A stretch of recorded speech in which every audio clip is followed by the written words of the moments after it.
Estamos iniciando o Liberdade Cast, um espaço de diálogo, reflexão e conhecimento aqui pela Rádio Liberdade 98.7 FM.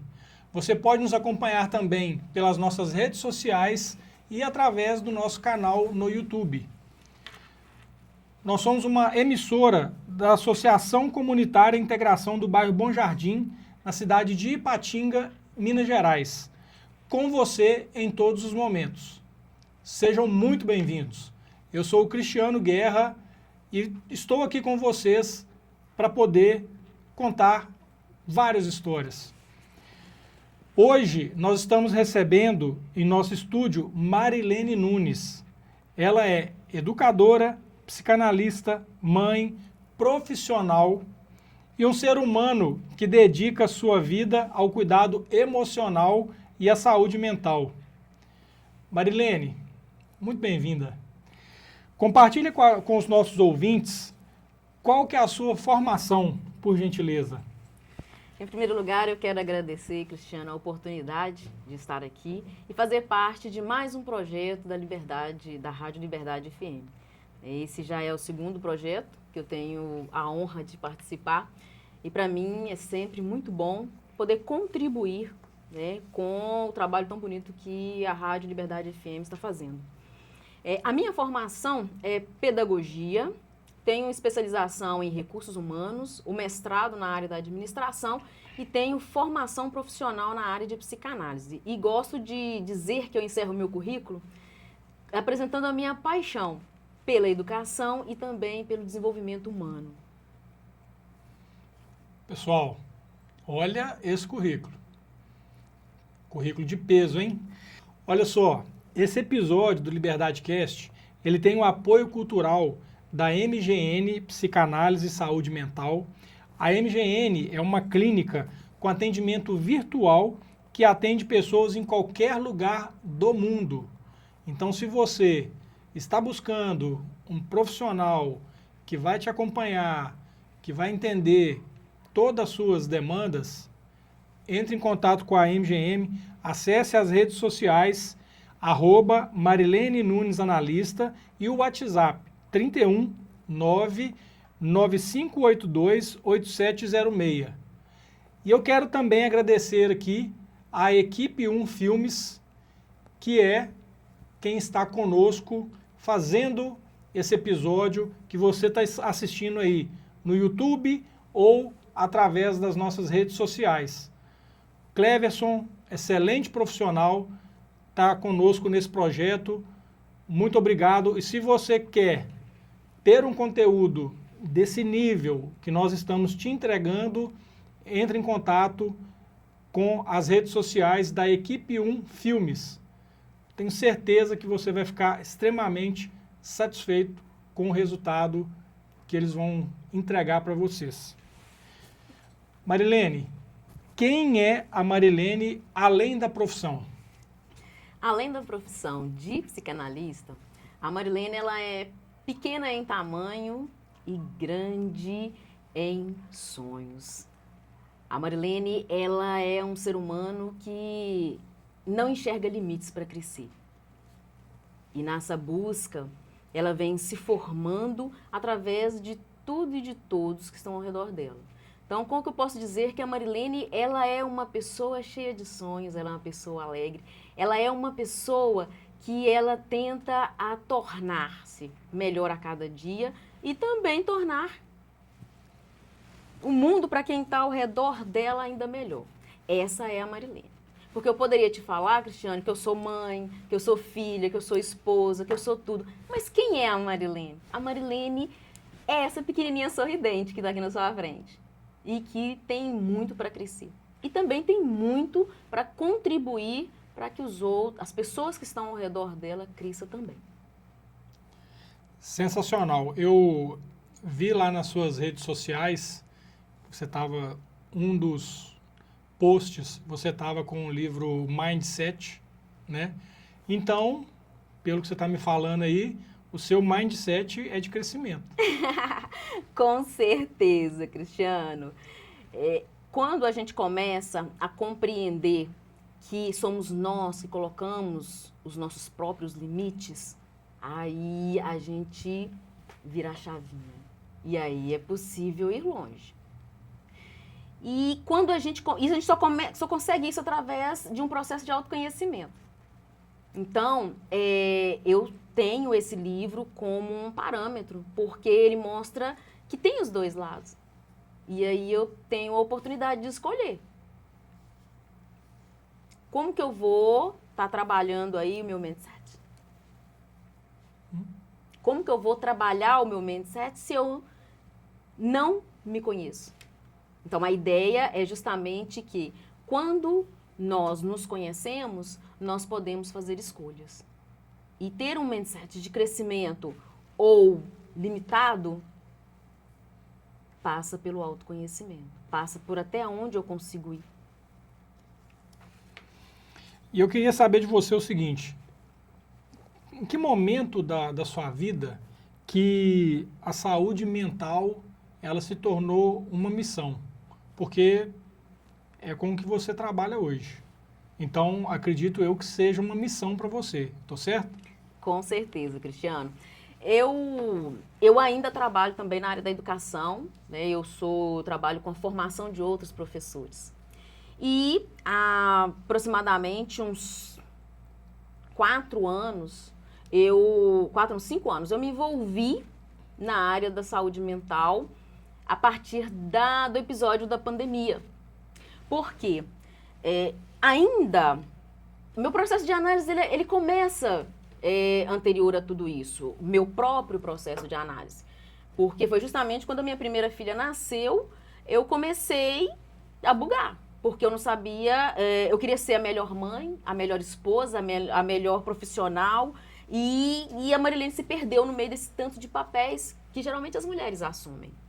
Então, na busca de compreender quem era a Marilene, para que ela pudesse desenvolver todos esses papéis, eu comecei um processo de análise. Quando chegou na pandemia, a primeira coisa que veio à minha cabeça, quando eu me fechei com os meus filhos dentro de casa e o meu esposo, eu preciso cuidar da saúde mental. Ainda não se falar, eu não me via como psicanalista, mas a ideia era, se eu deixar os meus filhos, na época, um com 3 e a outra com 7, se eu deixar os meus filhos expostos a tudo isso que a mídia está falando, eles vão adoecer. Mesmo que eles não tenham contato com esse vírus. E aí, então, cerquei de cuidado a minha família para que eles pudessem ter a saúde mental blindada, digamos assim. Então, esse era o meu cuidado. E nessa época eu fui trabalhar dentro de casa, já era também coordenadora de curso. Então, eu tinha a minha tarefa enquanto coordenadora, fui ser mãe, fui ser dona de casa. E aí, em todos esses papéis aí, eu tinha esse cuidado. E quando foi dando o finalzinho da pandemia, eu comecei a perceber que, para além da minha família, outras pessoas, amigos, eu não tive nenhuma perda substancial na minha família, mas eu conseguia compreender a dor das pessoas, dos meus amigos que tiveram. Então eu comecei a ouvir as pessoas sem a necessidade de pressa. Eu comecei a ouvir a dor das pessoas, porque a pandemia trouxe para a gente algo que ninguém estava isento. Rico, pobre, branco, preto, velho, novo, criança. Ninguém estava isento daquele sofrimento. Mas nesse momento, você fez isso já como profissional ou não? Você fez isso pensando simplesmente em acolher essas pessoas? Naquele momento, Cristiano, eu atendi por um instinto de compaixão. Acolhimento. Só que de forma muito incipiente eu trouxe o que eu havia aprendido nas minhas análises, que passava pelo fato de uma escuta sensível e verdadeira. E aí eu comecei a perceber que as pessoas se sentiam acolhidas. Eu não precisava de tentar resolver o problema de ninguém, bastava ouvir, bastava acolher.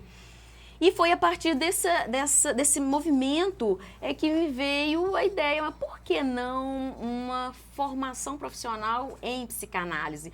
Porque a ideia, inclusive surgiu até a ideia, por que você não faz psicologia e tal? Eu falei assim, ai, graduação de novo, não, quero uma coisa. Inclusive, saí daqui e fui para Belo Horizonte fazer meu curso de formação em psicanálise. Porque pesquisei algumas instituições e era onde eu me senti mais segura para fazer um curso de formação que me desse uma base técnica para que eu pudesse usufruir desse potencial que eu já tinha, porque a escuta sensível, essa característica do educador, né, que já acolhe, que observa detalhes, isso já era meu. Mas eu precisava de canalizar isso. E aí foi justamente nessa época que eu decidi que eu deixaria, de certa forma, de ser só uma educadora que transmite conteúdo, disciplina, para uma educadora de almas.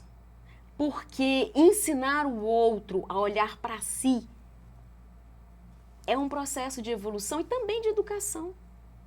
Quantos de nós não consegue parar para se observar, para se sentir? Isso também é ensinado, a gente não nasce sabendo disso. Muitas vezes a gente perde um pouco do que a gente consegue expor para o outro, porque a gente vai sempre, você não pode falar, não, cuidado, tem visita, você não pode falar desse jeito, seu comportamento em relação àquele... E aí ele vai moldando o nosso comportamento. E aí você chega numa certa hora e fala assim, peraí, quem sou eu? Nossa, eu queria tanto poder ficar à vontade, falar o que eu quiser e tal. Não, mas você foi sendo moldado por aquele contexto social. Então, quando a gente tem essa oportunidade de olhar para si, de se educar em relação a quem eu sou, é o diferencial, é o momento em que você se permite crescer. E se permite chegar mais próximo do que você é realmente. E isso é um processo. Interessante que você falou aí que tudo isso começou na pandemia, correto? Correto. E aí, você me fez voltar no tempo aqui, porque a minha empresa, a empresa que eu tenho hoje, que é a Networking Negócio, ela nasceu na pandemia. Eu trabalhava, né, para uma empresa, aí veio a pandemia e eles acabaram me dispensando. Eu estava dentro de casa com a minha esposa e uma filha nova, e aí eu olhei para um lado, olhei para o outro, e agora? O que vai ser de mim, da minha família? Mas Deus é tão maravilhoso que em momento algum minha família passou dificuldade, porque eu comecei a receber ligações, pessoas me procurando, querendo que eu começasse a prestar serviço para eles. E aí eu fiquei imaginando aqui quantas pessoas, quantas empresas que, por causa de algo, né, que fez tanta gente sofrer, mas por outro lado, tirou muita gente também da zona de conforto e fez com que tantas pessoas se tornassem empreendedores, se tornassem empresários, ou, igual o seu caso, que de certa forma você é uma empreendedora, né? Você tem a sua empresa, mas te fez descobrir algo novo. Então, olha que loucura. É muito interessante, né? Com certeza. Inclusive, foi uma expansão muito grande em relação à questão do atendimento online, Cristiane. Por quê? Até então, quando se falava um processo de terapia, era presencial. Não se imaginava um processo de terapia à distância. E com a pandemia, o que eu percebia? Eu conversava com as pessoas via chamada de vídeo, porque a gente não podia se encontrar, né? No auge mesmo da pandemia. Só que era tão próximo olhar no olho das pessoas, elas sentirem... Não tinha nada ao meu redor que era mais importante do que olhar na câmera e estar olhando direto no olho das pessoas. Eu pensei assim, gente, eu posso acolher essas pessoas em qualquer lugar. Por quê?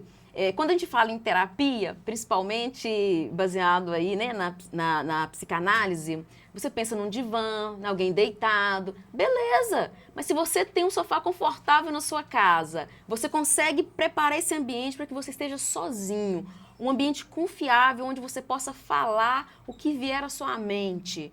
Para mim não importa se você vai se sentir bem na sua cama, no seu sofá, sentado numa cadeira. Isso aí, o que me importa naquele momento é que você não esteja preocupado se você está escrevendo alguma coisa, se está preocupado em fazer um trabalho doméstico. Não, esse momento é seu.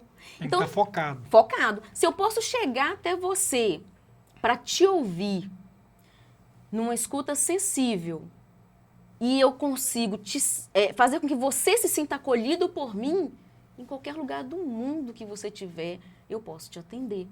E isso veio também, essa possibilidade veio com o advento da pandemia. Né? Muitos psicólogos fecharam salas físicas, porque nesse período tiveram que atender as pessoas no online.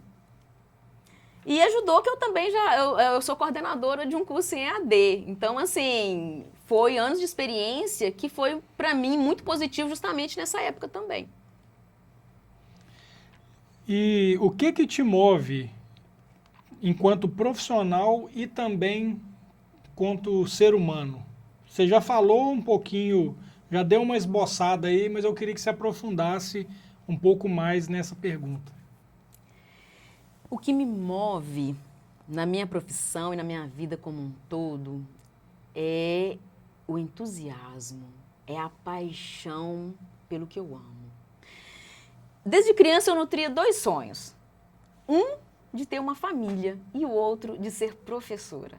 Eu tenho todo um histórico na minha vida de lutas que foram obstáculos vencidos para que eu pudesse realizar o sonho de ter uma família e de ser uma educadora. Nesses obstáculos eu percebi que quando eu alcancei isso, Cristiano, não tinha acabado. Só tinha começado, porque eu precisava da manutenção. Você pode compartilhar com a gente quais eram esses obstáculos ou você prefere não? Posso sim. E com muito orgulho, porque isso faz parte de mim, isso me constitui. Eu sou de uma família patriarca, de forma assim, um tanto severa, porque o meu pai, ele não acreditava que nós somos 2, né, eu e meu irmão. Meu pai não acreditava que a menina poderia estudar, poderia ter uma profissão, né, na cabeça do meu pai. Eu deveria só aprender a ler e escrever e tudo bem. Ele ia pensar num marido para mim e eu ia ser uma dona de casa e seguir o ritmo, né, do que ele conhecia, do que ele achava que era melhor para mim. Só que como eu me descrevi no início, embora seja pequenininha, eu pensava muito grande. E eu sempre você tem ideia, quando aos 6, 7 anos, na brincadeira, eu nunca aceitava ser aluna, eu tinha que ser a professora de todos os meus coleguinhas. Então, veio já de um trio esse sonho de querer ser uma profissional. Não sabia a dimensão que eu ia chegar, mas o sonho era ser professora. E aí, primeiro obstáculo foi convencer meu pai de que eu gostava de estudar e que ele era importante para mim. E ele sempre falando, você vai só até a 4ª série. Chegava na 4ª série, acontecia alguma coisa. Não, pai, mas deixa mais um pouquinho. Não, você vai só até a 8ª. Chegava lá, não, peraí, só mais um pouquinho. Terminava o 2º grau. Quando chegou no 2º grau, aí ele me deixou ir até o início do 2º grau. Quando chegou no 2º grau, não, melhor agora você parar, porque o seu irmão tem que estudar. E ele achava que todo o investimento dele em relação a um desenvolvimento tinha que ser para o menino. Né? Porque tinha aquele pensamento de provedor. Então, o menino deveria estudar para ser o provedor de uma família e eu chegaria um provedor para me assumir.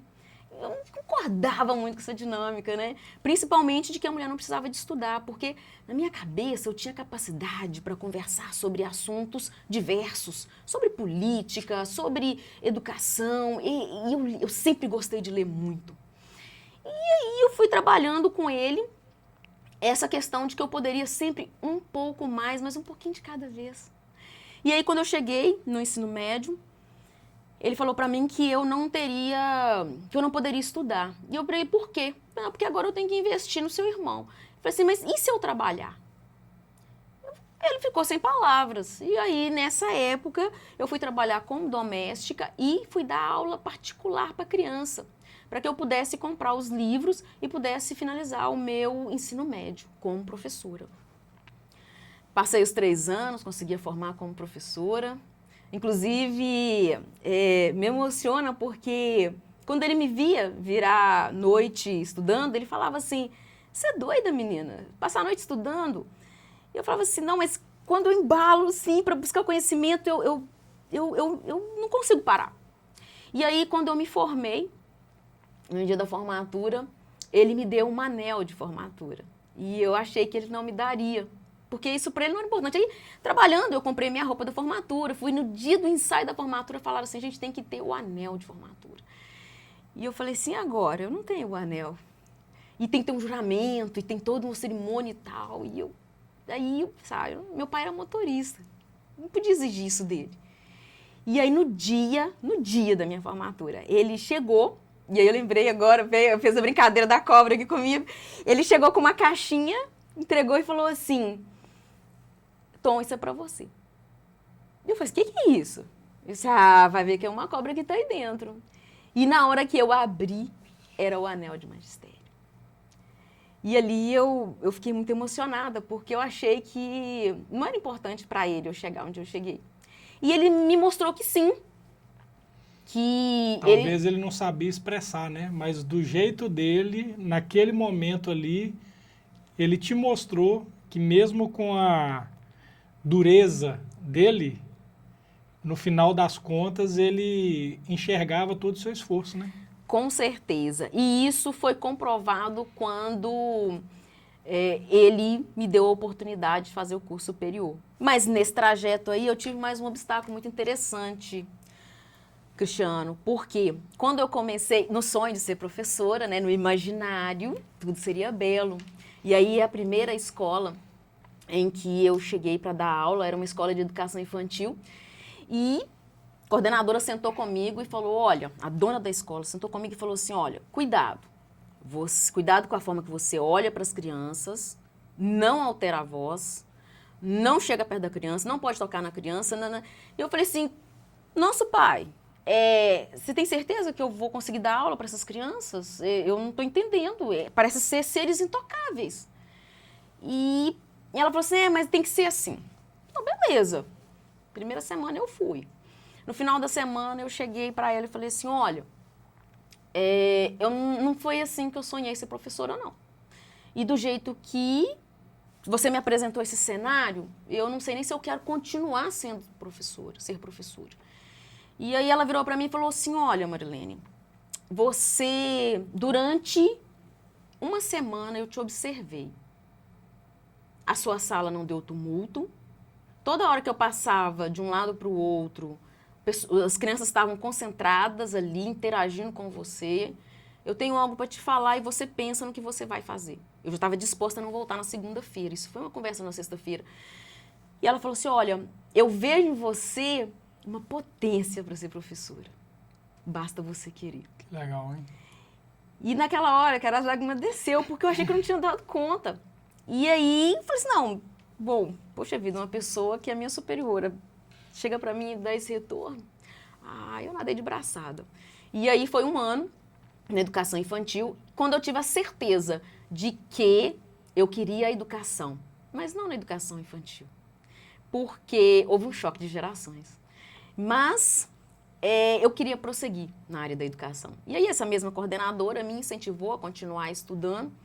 Foi quando eu tive a brilhante ideia, uma filha de motorista, com muito orgulho, brilhante ideia de fazer uma faculdade na década de 90. Então, você imagina o que era isso. Hoje, a gente tem que agradecer, né, a facilidade dos estudos em curso superior. Na década de 90 não era assim. E aí eu cheguei perto do meu pai e falei, olha, é o meu sonho, eu quero continuar estudando. Eu disse, filha, a gente não tem como pagar para você. Eu falei assim, não, pai, eu tenho o dinheiro do acerto da escolinha, dá para 3 meses. E aí eu vou arrumar um emprego, eu vou continuar e tal.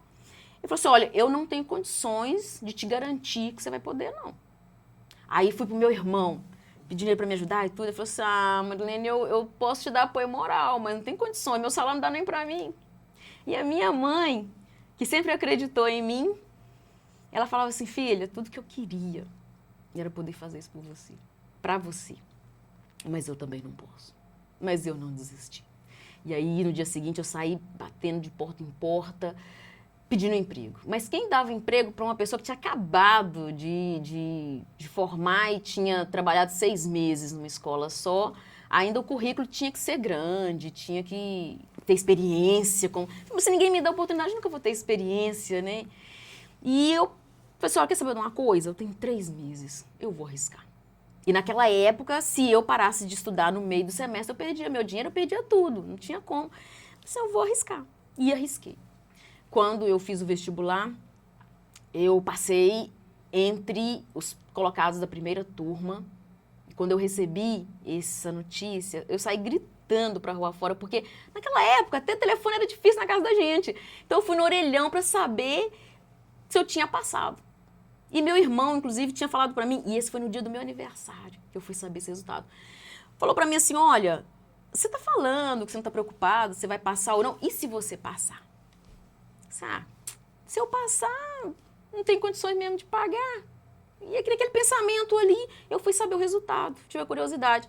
E quando eu ouvi o resultado, eu já dei um grito. Aí uma pessoa passou na rua e falou assim, que foi? Eu falei assim, eu passei no vestibular, eu passei.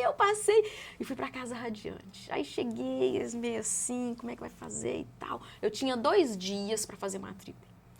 Nesses 2 dias, eu andei o dia inteiro em busca de uma oportunidade. Só porta na cara, tranquilo. Cheguei no 3º dia e falei assim, não vou perder essa oportunidade. Eu vou tentar. E fui lá e tentei.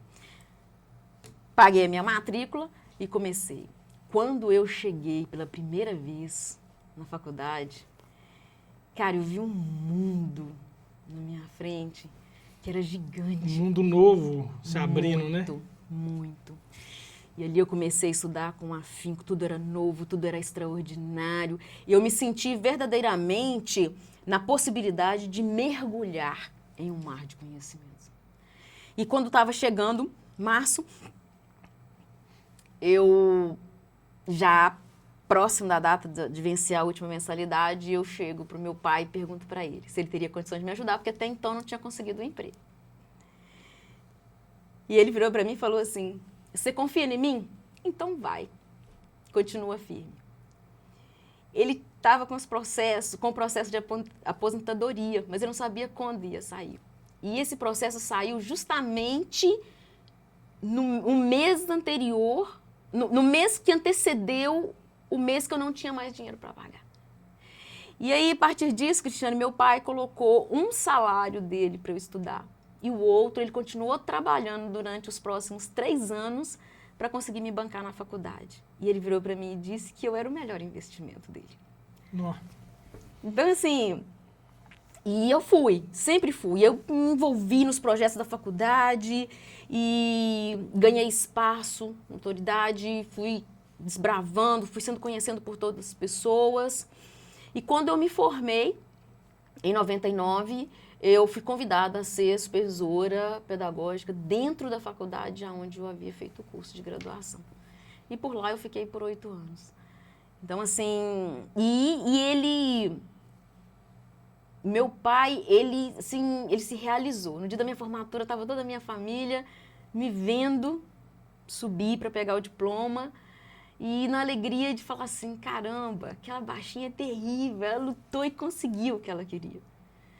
E aí, assim, foi um dos desafios que me marcou muito enquanto educadora, mas que eu nunca tive vergonha de relatar a história, porque eu acho que ela é muito bonita, ela serve de inspiração.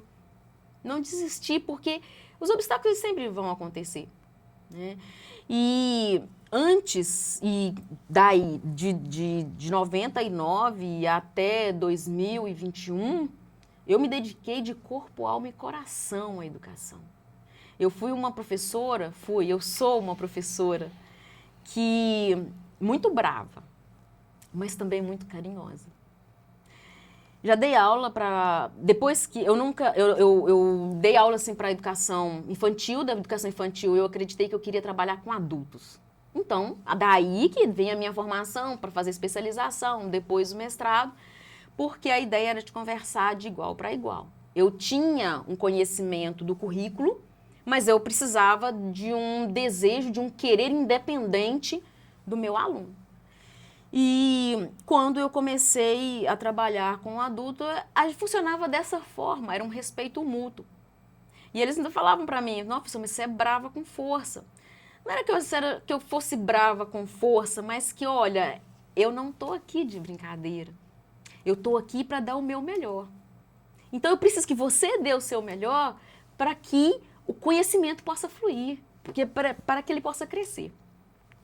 E hoje, quando eu encontro com os meus alunos, e foram muitos dentro desses 25 anos, né, a princípio eu trabalhei com as engenharias, me limitava muito a questão do currículo, de disciplinas mais focadas, e em 2018 eu passei a atuar como coordenadora e professora na formação de outros professores. E eu trouxe toda essa bagagem para compartilhar com esses alunos uma trajetória de desejo, de conquista. E quando os meus alunos encontram hoje, eu fico muito feliz quando eles encontram com meus filhos, porque eles falam com os meus filhos, olha, a sua mãe era uma professora muito brava, mas era a professora. Não teve turma por onde eu passei que os alunos disseram, nossa, aquela ali é ruim de serviço, aquela ali não sabe ensinar, aquela ali não gosta do que faz. Muito pelo contrário. Eu me renovava cada vez que eu entrava numa sala de aula. E por isso que eu te disse que o que move a paixão da Marilene é o entusiasmo pelo que eu amo. E tudo que eu coloco à mão, uma coisa que você disse logo no início que a gente começou esse programa, vamos dar o melhor de nós.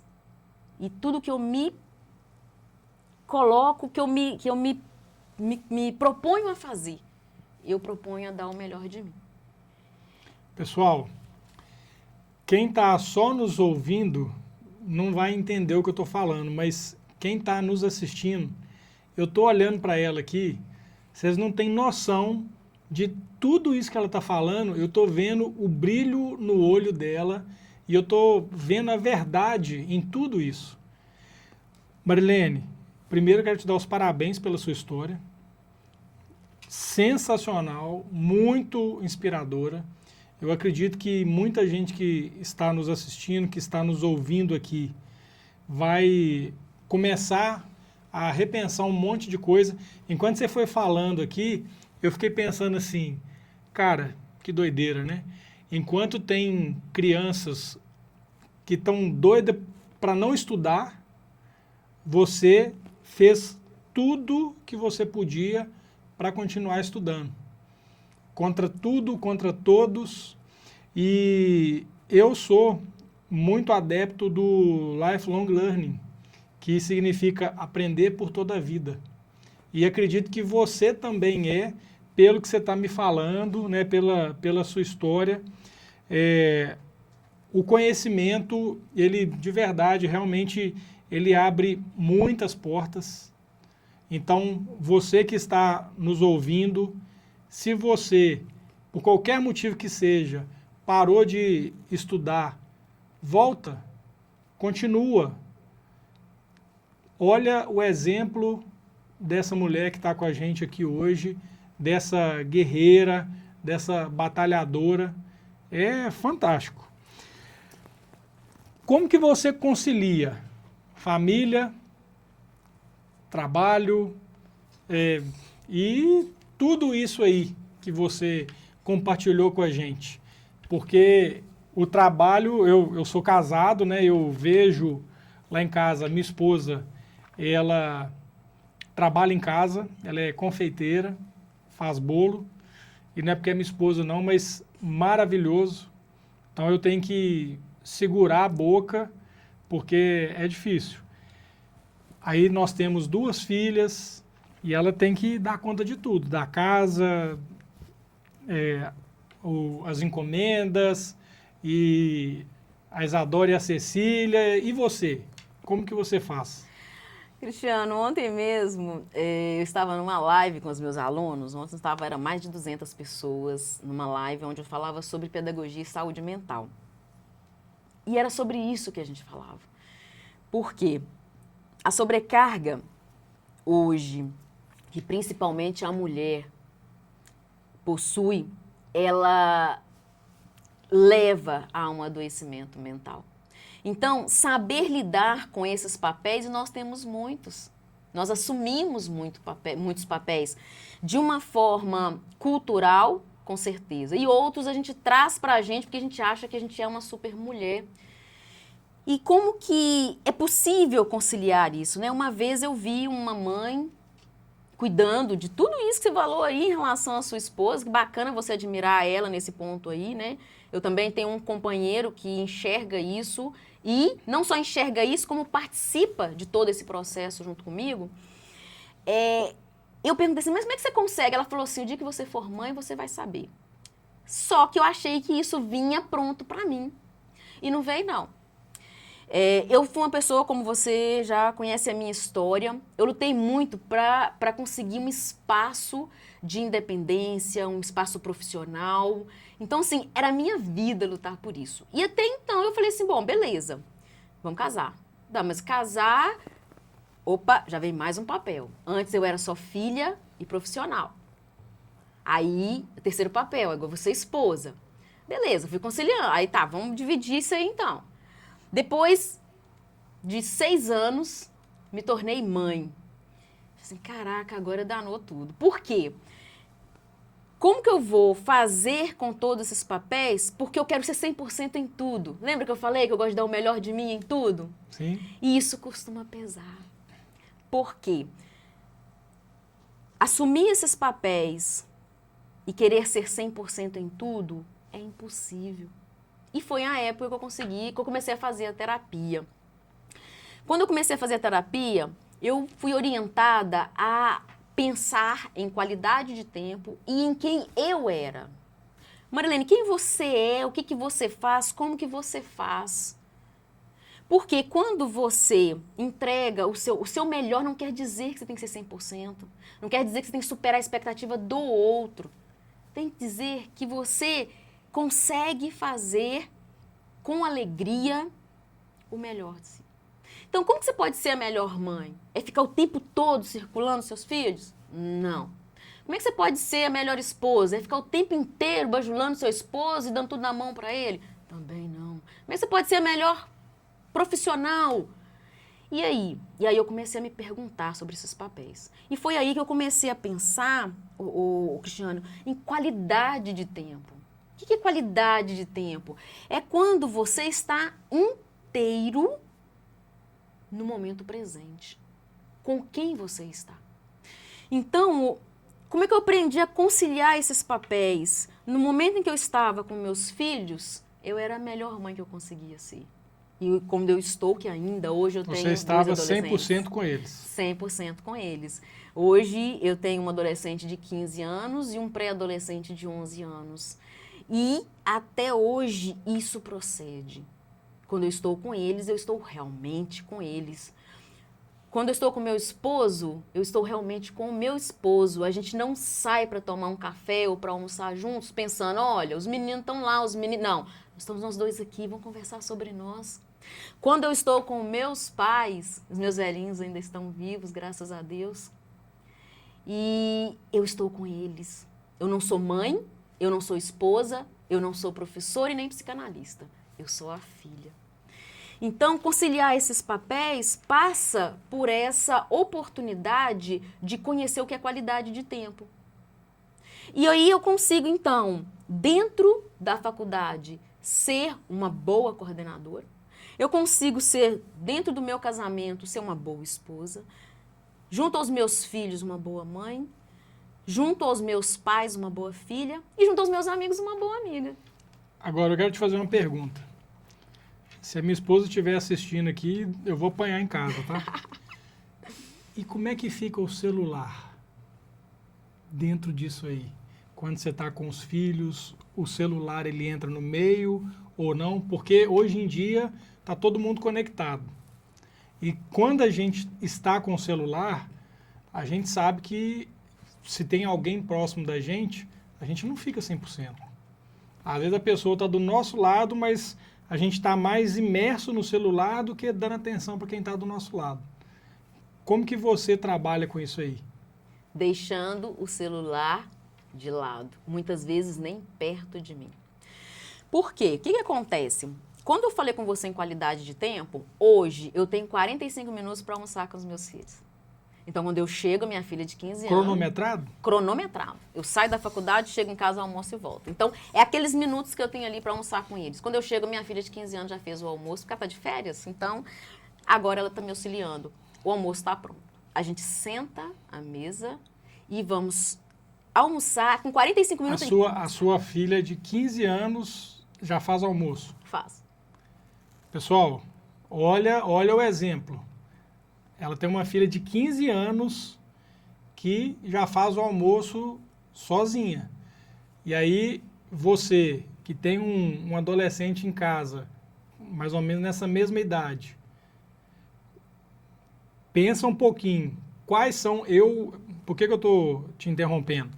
Eu comecei a trabalhar com 15 anos, tá? Meu primeiro emprego foi numa loja de CD. Meu pai, antes, ele me preparou e falou, ó, com 15 anos você vai começar a trabalhar. Não porque... não era por necessidade financeira, era por uma decisão do meu pai. E o que eu acho muito legal, porque, assim, a cabeça dele, a mentalidade dele, para mim, foi muito bom eu ter começado com essa idade. Mas eu percebo que, hoje em dia, os pais, eles não dão responsabilidade para os filhos e fica deixando, passa 16, 17, 18, aí às vezes um filho começa a trabalhar com 21 anos.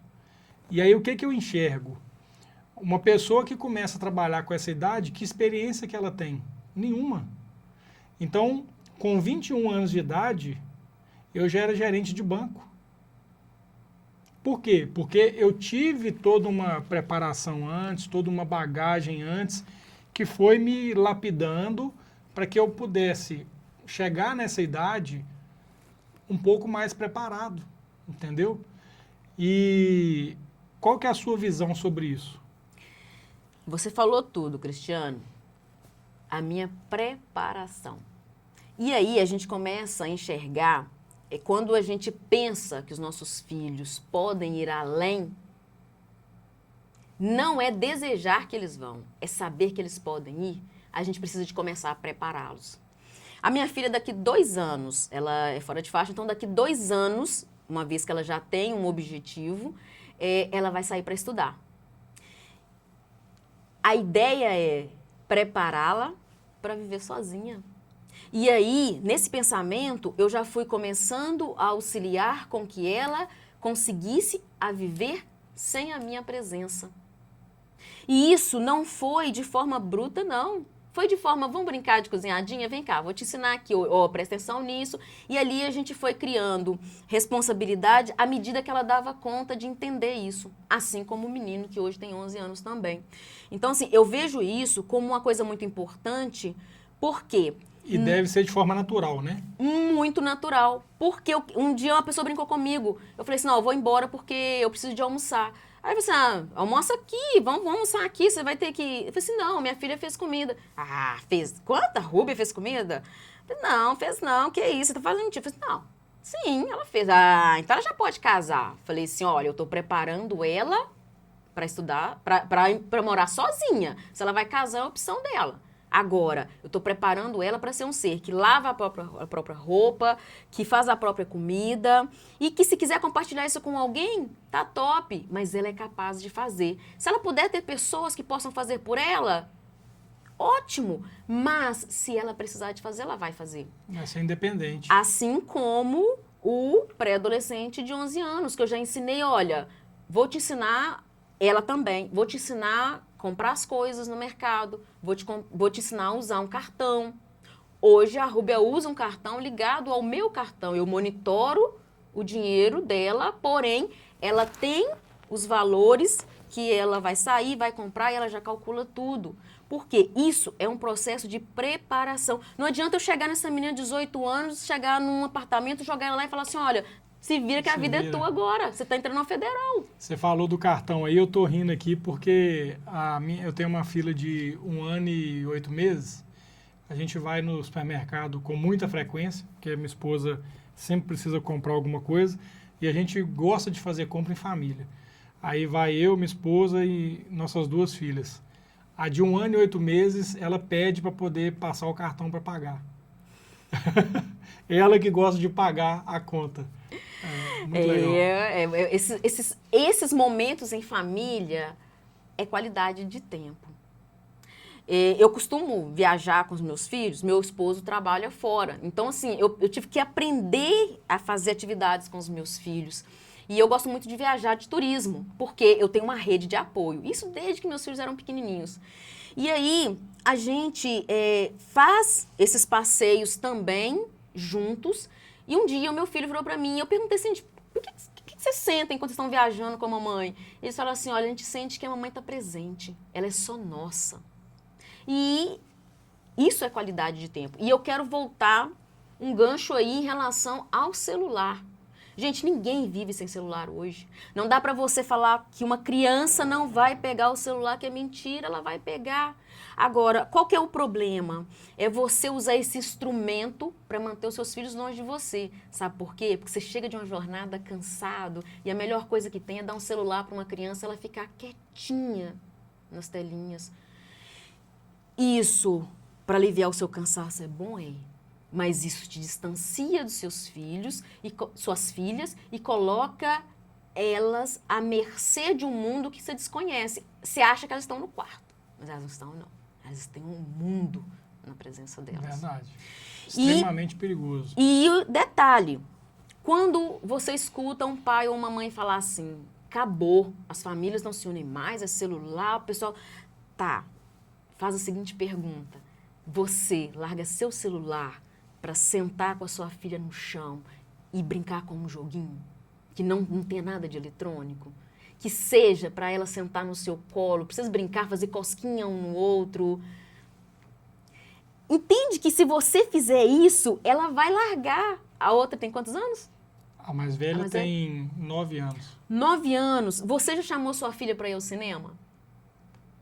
Já, eu adoro cinema. Você já fez um passeio, papai e filhinha, só? Uma das filhas? Ou com a família inteira também? Isso é muito bom. Por quê? É nesse momento que a gente consegue, sim, tirar nossos filhos dos eletrônicos. É nesse momento quando você fala assim, opa, beleza, vocês vão brincar? 2 horas para brincar no telefone.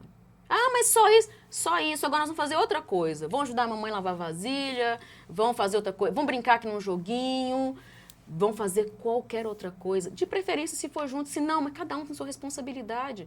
É igual eu coloco que é importante, eu gosto muito de negociar com os meus filhos na seguinte situação. Tá, você tá querendo seu joguinho lá, dos bichinhos lá, beleza, tô olhando aqui, já tô passando perto, tô vendo o que tá sendo falado no chat, beleza. Qual livro que você vai ler hoje pra mim? Ah, peguei uma biblioteca, daqui a pouco eu vou fazer leitura ali pra você. Beleza. Você já tocou seu violão hoje? Vou tocar agora. Ótimo. Vamos negociando esses tempos, vamos negociando. Tá, você percebe que, como eu te falei, cronometrado tem 45 minutos. A gente tem o prazer de dar gargalhada. Tem hora que a gente fala assim, gente, almoçar e dar gargalhada é complicado. Mas é um momento que nós estamos. Como é que foi seu dia? Como é que foi na escola? Ixi, hoje pegou o bicho lá. E qual que é a fofoca da escola hoje? E ali roda aquele assunto entre a gente. Ali, gente, eu tenho que bater cartão, eu tenho que voltar. E quando eu chego à noite, tem aula, eu tenho que trabalhar ainda? Tem. Não, eles já perguntam, mãe, você tem atendimento hoje? Como é que é? Não, hoje nós vamos sessão pipoca. Nós vamos sentar ali, vamos assistir um filme, todo mundo junto. Então, assim, para que eu tenha uma direção, eu tenho que ter controle sobre o que me beneficia. As redes sociais, celular, isso é fantástico. Nós não falamos sobre a pandemia, nós conseguimos chegar tão longe através das redes sociais, através dos eletrônicos. Ok, mas isso não pode nos controlar. Com certeza. Né? E o importante é isso aí, olha, meu filho sabe usar o celular, ele sabe, mãe, final de semana, e outra coisa, Impor limites, né? impor limites. Então, se no final de semana, se a gente vai para uma pousada, coisa que nós gostamos de fazer em família, nós escolhemos uma pousada que não pega internet. Nós sabemos só o número da pousada e passamos para alguns parentes que precisam de nos localizar, se for o caso, mas a gente não precisa do celular. E chega lá, ninguém com cara emburrada. Ninguém chateado porque, nosso pai, não consigo ver o que aconteceu na vida de fulano. Não. Ali, a gente tem que ir para a piscina juntos, a gente tem que propor um joguinho lá dentro, a gente tem que contar piada, a gente tem que contar fofoca em família. Não é fofoca dos outros, é fofoca sobre nós. Eu amo quando os meus filhos falam assim, me conta quando eu era criança. O que eu fiz nessa época? E aí eu começo a buscar os casos engraçados.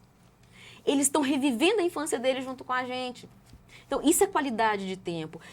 Para que a gente possa, então, usar os eletrônicos de forma saudável, porque a gente fala isso também, é você usar com medida, é você usar no momento em que for necessário. Estou aqui nas redes sociais e a menina está perguntando, mãe, eu posso ir lá? Nananana? Pode. Eu nem sei aonde ela perguntou, aonde que ela falou que podia, e eu falei que podia. Como assim? Cadê essa menina? Gente, isso parece ser brincadeira, mas isso é real, Cristiano. Tem pessoas que agem dessa forma. Eu sei bem o que você está falando. Não é? Então, se eu preciso de movimentar minhas redes sociais. Hoje, inclusive, hoje eu tenho o meu Instagram, ele é profissional. Você não vai ver no meu Instagram eu postando foto da minha família se divertindo numa piscina. E você sabe por que isso? Porque isso não faz parte do meu trabalho. Os meus pacientes têm que saber quem é a Marilene, têm que saber que mãe que eu sou.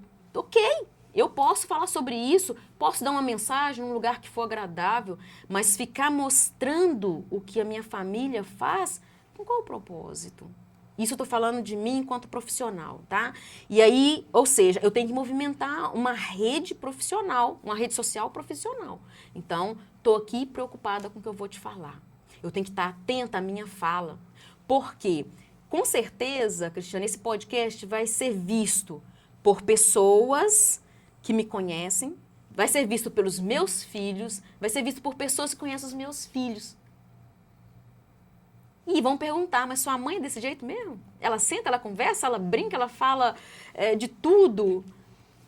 Tem que ter coerência, né? Não adianta falar que faz uma coisa e depois quem conhece, quem convive com você sabe que não é assim. Então... Com certeza, com certeza.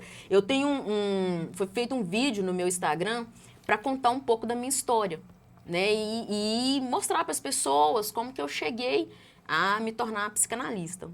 E uma das minhas pacientes começou uma sessão e falou assim, olha, primeira coisa, eu quero falar sobre o vídeo que você postou. Eu falei assim, opa, vamos falar, ué. Aqui você manda nesse espaço. E aí ela falou assim, olha, eu já tem 1 ano e meio, mais ou menos, que eu estou com essa paciente, ela falou assim, eu vi a minha psicanalista de verdade. Porque o que você falou no vídeo, Marilene, é o que eu vivo com você, é o que eu sinto quando eu estou na sua frente. E você me mostrou que você é real, que você passou por dificuldades, que você não chegou onde você chegou, e você, eu posso dizer até palpável, olha que essa paciente não é do Vale do Aço, ela é de uma cidade distante. E ela falou assim, foi muito legal ver você ali, porque a gente sente que você é autêntica. E eu falei para todo mundo, olha, agora eu sei como que eu descrevo a minha psicanalista. Toma o vídeo, essa aqui é a minha psicanalista. Então, assim, a gente trazer essa naturalidade, trazer esse desejo de dar sempre o melhor de si, lembrando que o melhor de si não é ser 100% o que as pessoas desejam, é o que você dá conta de ser. Isso faz toda a diferença, na família e no profissional também. Excelente. E, na sua opinião, qual que é o papel da espiritualidade no equilíbrio emocional? Bom, eu percebo, eu vejo o ser humano de forma integral. Então, eu penso que nós somos formados na parte física, numa parte mental, emocional e também espiritual. essa questão da gente trazer o espiritual para junto, não significa, eu não estou aqui me referindo à religião, tá? Eu me refiro a uma busca que a gente tem de se encontrar com o que a gente acredita que seja o divino, que seja Deus na concepção que cada um tem. E quando você busca isso e você acha algo que te preenche, algo que te faz você estar conectado, nós estamos falando de conexão aqui, né? Nesse caso aqui, é uma busca interior que te conecta com o que há de mais sagrado, com o Criador de todas as coisas, com um mundo que é só seu, está entre você e Deus, entre o Criador. Então, assim, quando a gente fala na questão da saúde mental, e isso eu deixo claro, o Cristiano, que é uma percepção da Marilene que se vê composta por todas essas vertentes. Porque buscar essas conexões é o que me mantém inteira. Então, eu preciso de sentir a espiritualidade, eu preciso de sentir a saúde mental em dia, eu preciso de sentir que eu consigo cumprir todos os meus papéis para que eu me sinta bem. Então, assim, são dimensões, para mim a espiritualidade é uma das dimensões que compõe o ser humano e que ele busca uma forma de se conectar, de se preencher nesse espaço, nessa dimensão. Muito bom. Eu acho que eu errei. Eu devia ter pedido o Clécio para colocar um divã aqui, para eu deitar, porque... excelente, cara. Você, pelo que você está me falando, eu acho que não, mas eu vou te fazer a pergunta assim mesmo. Você, hoje, ainda tem algum momento assim de sobrecarga ou não? O que te sustenta quando esse turbilhão de coisas, esse monte de compromisso, igual você falou, seu tempo é cronometrado para poder encontrar com sua família, apesar de que, principalmente quem mora em capital, ter esse privilégio de sair do trabalho, ir em casa almoçar e voltar, né? São poucas pessoas que têm. Mas me conta um pouquinho aí, você se sente um pouco sobrecarregada ou não? Antes de vir para cá, eu estava pensando sobre isso. Em algumas situações, eu acho que eu preciso levar a vida de uma forma um pouco mais leve, para que as coisas fluam melhor, né? E você, o que você pensa a respeito disso? Cristiano, em primeiro lugar, quando a gente fala de múltiplos papéis, não tem como não falar que em alguns momentos você se sente sobrecarregado, tá? Isso é fato. Por exemplo, quando minha filha nasceu, eu sentia que eu não ia dar conta, que caramba, mas eu não consigo ser mãe, não consigo ser esposa, não consigo ser profissional, não consigo ser dona de casa, e aquilo bagunçou tudo. E aí, o que eu fui fazer? Eu fui, peraí, vamos conhecer, deixa eu entender até onde vai cada papel, até onde o outro espera de mim cumprir esse papel. Então, naquele momento, quando eu comecei a terapia, não vou te dizer que eu nunca mais me senti sobrecarregada, porém, eu comecei a buscar alternativas e eu aprendi que nós fazemos escolhas. Quando você falou assim, pessoas que moram em cidade grande, muitas vezes não tem poder ir em casa almoçar e tal, isso realmente é um privilégio. Mas eu tive que fazer escolhas. Eu tinha uma casa em Santana do Paraíso, eu tenho uma casa em Santana do Paraíso, um lugar top, muito gostoso, porém, eu tinha que dirigir até Ipatinga. A minha vida e a do meu esposo e dos meus filhos acontece em Ipatinga.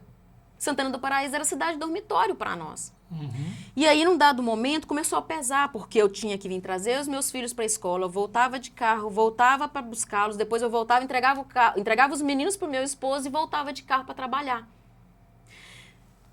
Sentamos para conversar e o que nós pagávamos de carro para fazer todo esse translado, além do perigo que eu chegava em casa às 11 horas da noite, ficava muito mais caro do que se a gente alugasse um apartamento bem próximo de onde eu trabalhava e os meninos estudavam, porque os lugares eram próximos. E aí, então, e aí, como é que nós vamos abrir mão do nosso conforto de morar numa casa com um terreno enorme para as crianças brincarem e morar num apartamento? Volta aqui a família todinha, vamos bater um papo. Nós estamos precisando de tomar uma decisão juntos. E vai ser mais importante para todos nós. Então, primeiro, eu e meu esposo tomamos a decisão de que a gente precisava abrir mão desse conforto para que a gente pudesse ter qualidade de vida. Porque chegava final de semana, eu confesso, eu não tinha coragem de abrir a porta da cozinha. Porque se eu abrisse a porta da cozinha, eu tinha um terreiro enorme para varrer, para limpar. E aí eu ficava só dentro de casa cuidando dos meninos, curtindo os meninos e fazendo o que eu tinha que fazer dentro de casa, porque a casa era muito grande também. Então... Ou seja, não adiantava ter aquele quintal daquele tamanho, porque você não tinha tempo para poder... E detalhe, eu tinha usufruir. medo de deixar os meninos sozinhos no quintal, porque, sei lá, se bicho ia morder eles, eles iam machucar, eu ficava naquela insegurança. Então, nós tomamos a decisão juntos de abrir mão desse conforto para morar num apartamento, que é uma morada coletiva, onde você tem que respeitar o direito do outro e tal. E aí, como é que a gente vai fazer? Né? E aí, ensinar as crianças que também tinham que respeitar, né, o espaço do outro também, até mesmo com barulho, coisa que eles eram livres e tal. Mas foi uma decisão em conjunto, e aí a gente escolheu o apartamento juntos. Viemos morar em Patinga, em um apartamento que é uma quadra de onde eu trabalho. E no meio dessa quadra está a escola dos meninos. Isso proporcionou para a gente tempo de qualidade. Isso proporcionou que em 40 minutos a gente pudesse almoçar juntos. Então, assim, mas você é doida? Você vai largar uma casa para morar num apartamento? Mas peraí, o que eu desejo nesse momento? Então... E é o que você falou, são escolhas, né? Às vezes são tem que abrir escolhas. mão de algumas coisas em detrimento de outras. É justamente isso. Então, hoje, respondendo diretamente a sua pergunta, nos momentos em que eu me sinto sobrecarregada, eu falo, opa, vamos colocar aqui no papel. Tem que fazer isso, isso, isso, isso. O que é a prioridade máxima? Opa, prioridade máxima é levar a menina lá na festa dela de 15 anos que eu tenho que levar e buscar conforme nós combinamos. Bom, então eu não posso marcar um compromisso nesse horário referente à escola ou referente... Não, eu tenho que olhar um outro horário, porque esse compromisso já foi marcado há muito tempo. Mas chegou agora e tem 1001 coisas para fazer. Peraí, o que eu posso delegar? Opa, não precisa de eu me preocupar com isso aqui não, que isso aqui meu esposo pode fazer para mim. Ele pode levar uma menina ali, ou ele pode conduzir uma determinada situação. Então eu vou me dedicar a isso aqui que eu não posso delegar. Então, quando vem a sobrecarga hoje, eu procuro possibilidades de resolver a situação da melhor forma possível. E a melhor forma possível é a que eu der conta dela. Você falou algumas coisas aí que eu acho importante ilustrar, porque eu acho que faz toda a diferença. Você falou sobre diálogo. Uma coisa que eu percebi que você tem muito com seu marido, seus filhos, e eu acredito que muitas famílias não têm. Muitas famílias não chamam os filhos para poder tomar uma decisão em conjunto. Às vezes, um está no quarto, o outro está em... Não tem esse momento de sentar à mesa juntos também para poder curtir um ao outro. Né? E eu, voltando alguns anos atrás, quando você falou, eu lembrei, assim, nitidamente, os meus pais hoje eles são separados. Mas há mais tempo, até quando foi ser comunicado a separação deles, eles chamaram eu e minha irmã para poder falar a respeito disso. E perguntou a opinião de cada um, o que cada um achava e tal, enfim. Mas... nós sempre tivemos muito diálogo. Lá em casa sempre teve muito essa preocupação em... Pra você ter uma ideia, eu, com 7 anos de idade, meu pai chegou para mim, me entregou a minha chave de casa. Falou, a partir de hoje, essa é a sua chave, ela é sua responsabilidade. Com 7 anos de idade. A minha filha tem 9 anos, eu não tenho coragem de dar a chave de casa para ela hoje. Mas é muito bacana isso que você falou, esse fato aí de vocês terem um diálogo, e fica a sugestão aí para os nossos ouvintes também, a importância disso, né? De ter essa preocupação realmente em não tomar nenhuma decisão sozinha. E outra coisa, eu vivo isso também, que é o fato de estar próximo de um local que é interessante para a gente. Há mais tempo aí você falou sobre a questão da rede de apoio. Eu tenho a minha sogra, que nos ajuda bastante, e até em função disso, eu mudei recentemente, moro em apartamento também, mas um dos critérios que nós utilizamos para definir aonde a gente iria morar é estar próximo dela. Por quê? Se eu fosse para um bairro que fosse longe, quanto que eu iria gastar de deslocamento? Às vezes eu não poderia levar, teria que pagar um Uber, alguma coisa assim. Então, estar próximo de quem nos dá apoio, isso facilita demais a nossa vida, né? Com certeza, com certeza. E é interessante, porque eu quero fazer colocar para vocês que quando a gente fala sobre o diálogo, principalmente na família, você falou sobre formação. E aí, quando a gente fala em formação do ser humano, até achei interessante que você falou assim, olha, eu peguei minha chave aos 7 anos, hoje a minha filha está com 9, e eu pensei, eu não tenho coragem de dar ainda não, a chave para ela. Porém, pequenas responsabilidades vai formando nela a responsabilidade de estar com a chave na mão. Pequenas. E aí, quando a gente fala num diálogo em família, hoje, infelizmente, vem acontecendo um negócio, é o seguinte, você chega, pergunta para uma criança o que ela quer fazer, mas você não dá escolhas para ela. Gente, o mundo é vasto de possibilidades para uma criança. Como é que você vai ensinar uma criança a tomar decisão se ela não tem parâmetro para tomar decisão? Então, gosto muito de trazer esse exemplo quando eu falei sobre quando a gente dialogou para alugar um apartamento. Sentamos, eu e meu esposo, tomamos a decisão primeiro do que seria importante para a família inteira. Chamamos nossos filhos, olha, nós vamos precisar de mudar e vai ser mais legal, nós vamos morar perto da escola, perto da nananana. Opa, vamos lá, vamos ver como é que é esse negócio. Agora, vamos escolher o apartamento. Eu fui, olhei com meu esposo primeiro, possibilidades de apartamento que ele gostaria de morar. Como ele é muito grande, não pode ser um apartamento, tem que ser um apartamento, tem que ser algo maior, tem que ser algo arejado. Então, vamos colocando as características. Tá, selecionamos 4 apartamentos que, dentro das possibilidades do que a gente queria, nos atenderia enquanto adultos primeiro.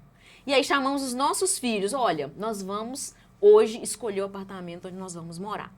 Então, vocês vão opinar. Porém, a gente já estava com isso preparado. Qualquer um, e aí nós falamos, olha, nós vamos morar num apartamento que a maioria escolher. Saímos de casa com esse combinado. Pegamos as chaves dos apartamentos, fomos, opa, o primeiro, a garagem, carro um atrás do outro. Não vai dar legal esse negócio não. Vamos pro próximo. Ah, esse aqui também tá com uma janelinha, tá meio abafado. Não, vamos pro próximo. E chegou em um que todos sorriram até o canto e falaram, nossa, esse apartamento é como se a gente mantivesse a porta da nossa casa fechada. Então, percebe que o diálogo dos pais, eles iniciam para as escolhas dos filhos. Saio com os meus filhos e eles falam, não, mãe, quero comprar isso, quero comprar aquilo outro. Eu falo, olha, pode escolher.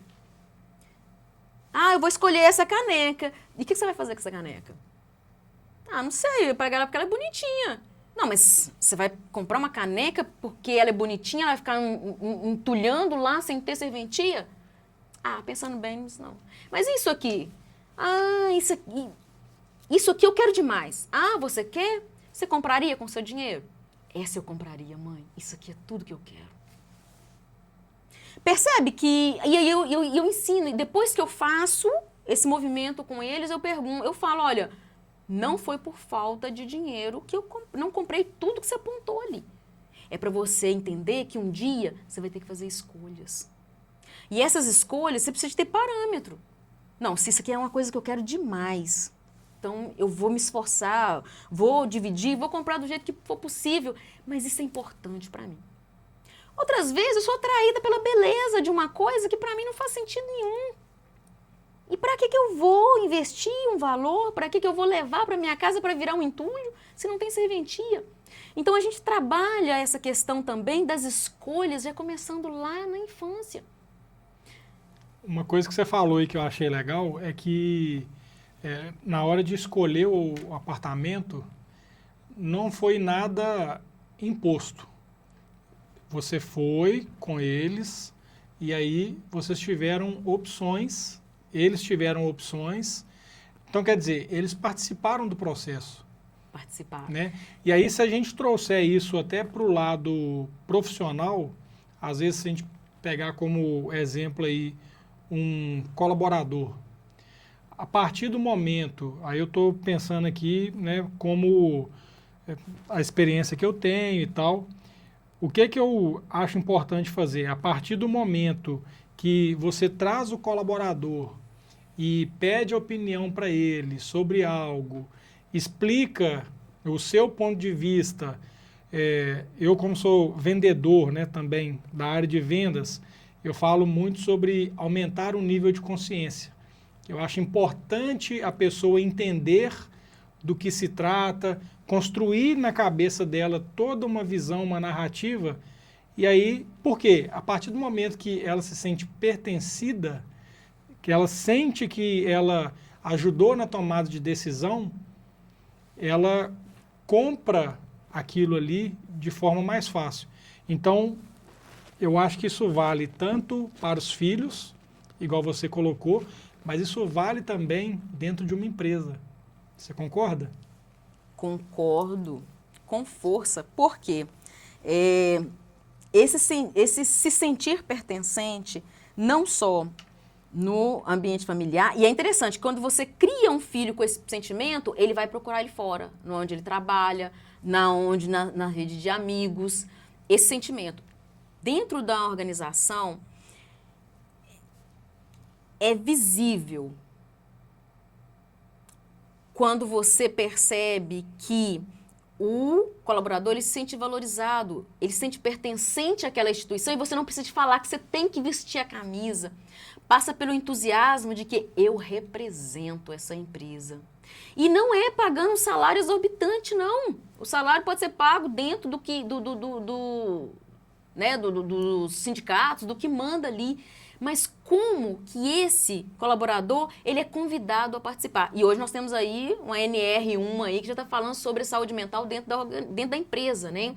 E passa muito por isso aí também. Porque quando você fala em sobrecarga dentro do ambiente de trabalho, ele não está só no fato de atividades operacionais que você dá para esse funcionário, mas também como que você permite que esse funcionário participe dessa empresa, que ele tenha consciência do que ele está fazendo.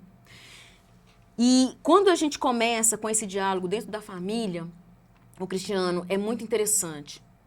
Porque olha o que é o nível de compreensão. Vou trazer um exemplo da família e vou levar ele para a empresa. Recentemente nós fomos nossa filha tinha uma festa de 15 anos para ir. E no ar de estar já se preparando durante a semana para essa festa de 15 anos, que iria acontecer próximo de Santana do Paraíso, uma colega fez aniversário e convidou ela. E esse aniversário seria lá no bairro, perto do Horto, ali, indo para o hospital. E aí, ou seja, eu estava... Lanari? Mais ou menos por ali. Mangueiras? Não, um pouco pra cá, não era tão longe assim, não. Próximo ali do Hospital Unidade 2 ali, ainda é Bom Retiro. Era lá no Bom Retiro. Tá. Então, imagina, eu moro no Betânia. Eu tinha que fazer um trajeto com ela de ir lá nesse aniversário, lá no Bom Retiro, e depois voltar com ela para uma festa que ia começar às 9 horas, lá perto de Santana do Paraíso. Bom, nesse trajeto todo, ela precisava de se arrumar, era uma festa de 15 anos, então ela teria que ir bem produzida, e a festa da outra moça começaria às 19, e a outra começaria às 21, e ela queria chegar lá às 21. Chamei e falei assim, vem cá, querida, vamos sentar aqui pra gente conversar. Quanto tempo você precisa para arrumar? Ah, tantas horas pro cabelo, tantas horas pra maquiagem, tantas horas, nananana, beleza. Você consegue fazer tudo isso até as 19 horas? Coloquei ela para pensar. Beleza, 19 horas, nós vamos sair daqui e vamos lá na festa de aniversário da menina. Quanto tempo você acha que você vai ficar lá? Eu preciso de, no mínimo, 50 minutos com o trânsito livre para sair do Bom Retiro e chegar lá na sua festa. Quanto tempo você vai ficar nessa festa? Detalhe, você não vai ter tempo de retocar a maquiagem, não. Nós vamos sair de uma festa e vamos direto para outra. E aí eu te pergunto, você ainda quer assumir os 2 compromissos? Será que você não pode pensar numa outra possibilidade? Ela olhou para mim e falou assim, mãe, eu acho preferível eu levar um presente para ela na segunda-feira. Ela estuda comigo, ela vai entender. Porque já tem mais de 6 meses que esse aniversário de 15 anos foi marcado. E vai ser um dispêndio de energia para todos, inclusive para mim, que vou chegar toda descabelada no aniversário de 15 anos, onde eu tenho que ir muito bem arrumada. Bem produzida. Né? Bem produzida. E aí, então, naquele momento, ela entendeu que são escolhas. E eu não precisei de brigar com ela e nem falar com ela que... Não. Eu coloquei, olha... E você fez um exercício com ela muito interessante que para mim, isso é muito normal de se fazer também, que é, a partir do momento que a gente assume um compromisso que tem horário, você tem que pensar, tá, eu tenho que estar em tal lugar a tal hora, mas para eu chegar em tal lugar, eu gasto quanto tempo? Porque o que eu percebo muito é que as pessoas, elas assumem responsabilidades, mas elas não se preocupam se elas vão realmente chegar no horário ou não. Com certeza. Né? E aí, aí nós estamos falando acredito que é uma cultura do Brasil que eu lembro nitidamente, quando eu era bem mais novo, teve um evento no Ipaminas de uns japoneses. Eles vieram fazer a apresentação de, se eu não me engano, era ikebana, que eram umas flores, algumas coisas assim. E eu cheguei atrasado nesse evento, tipo umas meia hora depois, achando que o evento estaria atrasado. Na hora que eu cheguei, ele já estava acabando. Por quê? Quem estava realizando o evento eram japoneses. Então, a partir desse dia, olha que interessante. A partir desse dia, para mim, ficou muito claro o quanto que a pontualidade ela é importante. E como eu trabalho com vendas, dou treinamento, falando sobre pontualidade e tal, então eu preciso realmente fazer aquilo que eu falo que eu faço, como você colocou muito bem agora há pouco. Mas muita gente não tem esse cuidado, muita gente não tem a preocupação de entrar no celular, ir lá na agenda e marcar um compromisso, colocar um alarme para poder despertar meia hora antes desse compromisso, 1 hora antes desse compromisso, para lembrar, porque às vezes o negócio é daqui a uma semana. Se você não colocar isso em algum lembrete no seu celular, quem te garante que no dia, deixa eu ver se eu posso conversar com você. Ainda mais essa vida corrida, né? Eu tenho esse hábito. Quero fazer alguma coisa e tal. Cristiano, tô querendo marcar isso. Peraí, deixa eu olhar na minha agenda. Esse dia tá livre. Eu não anotei nada aqui, é porque tá livre.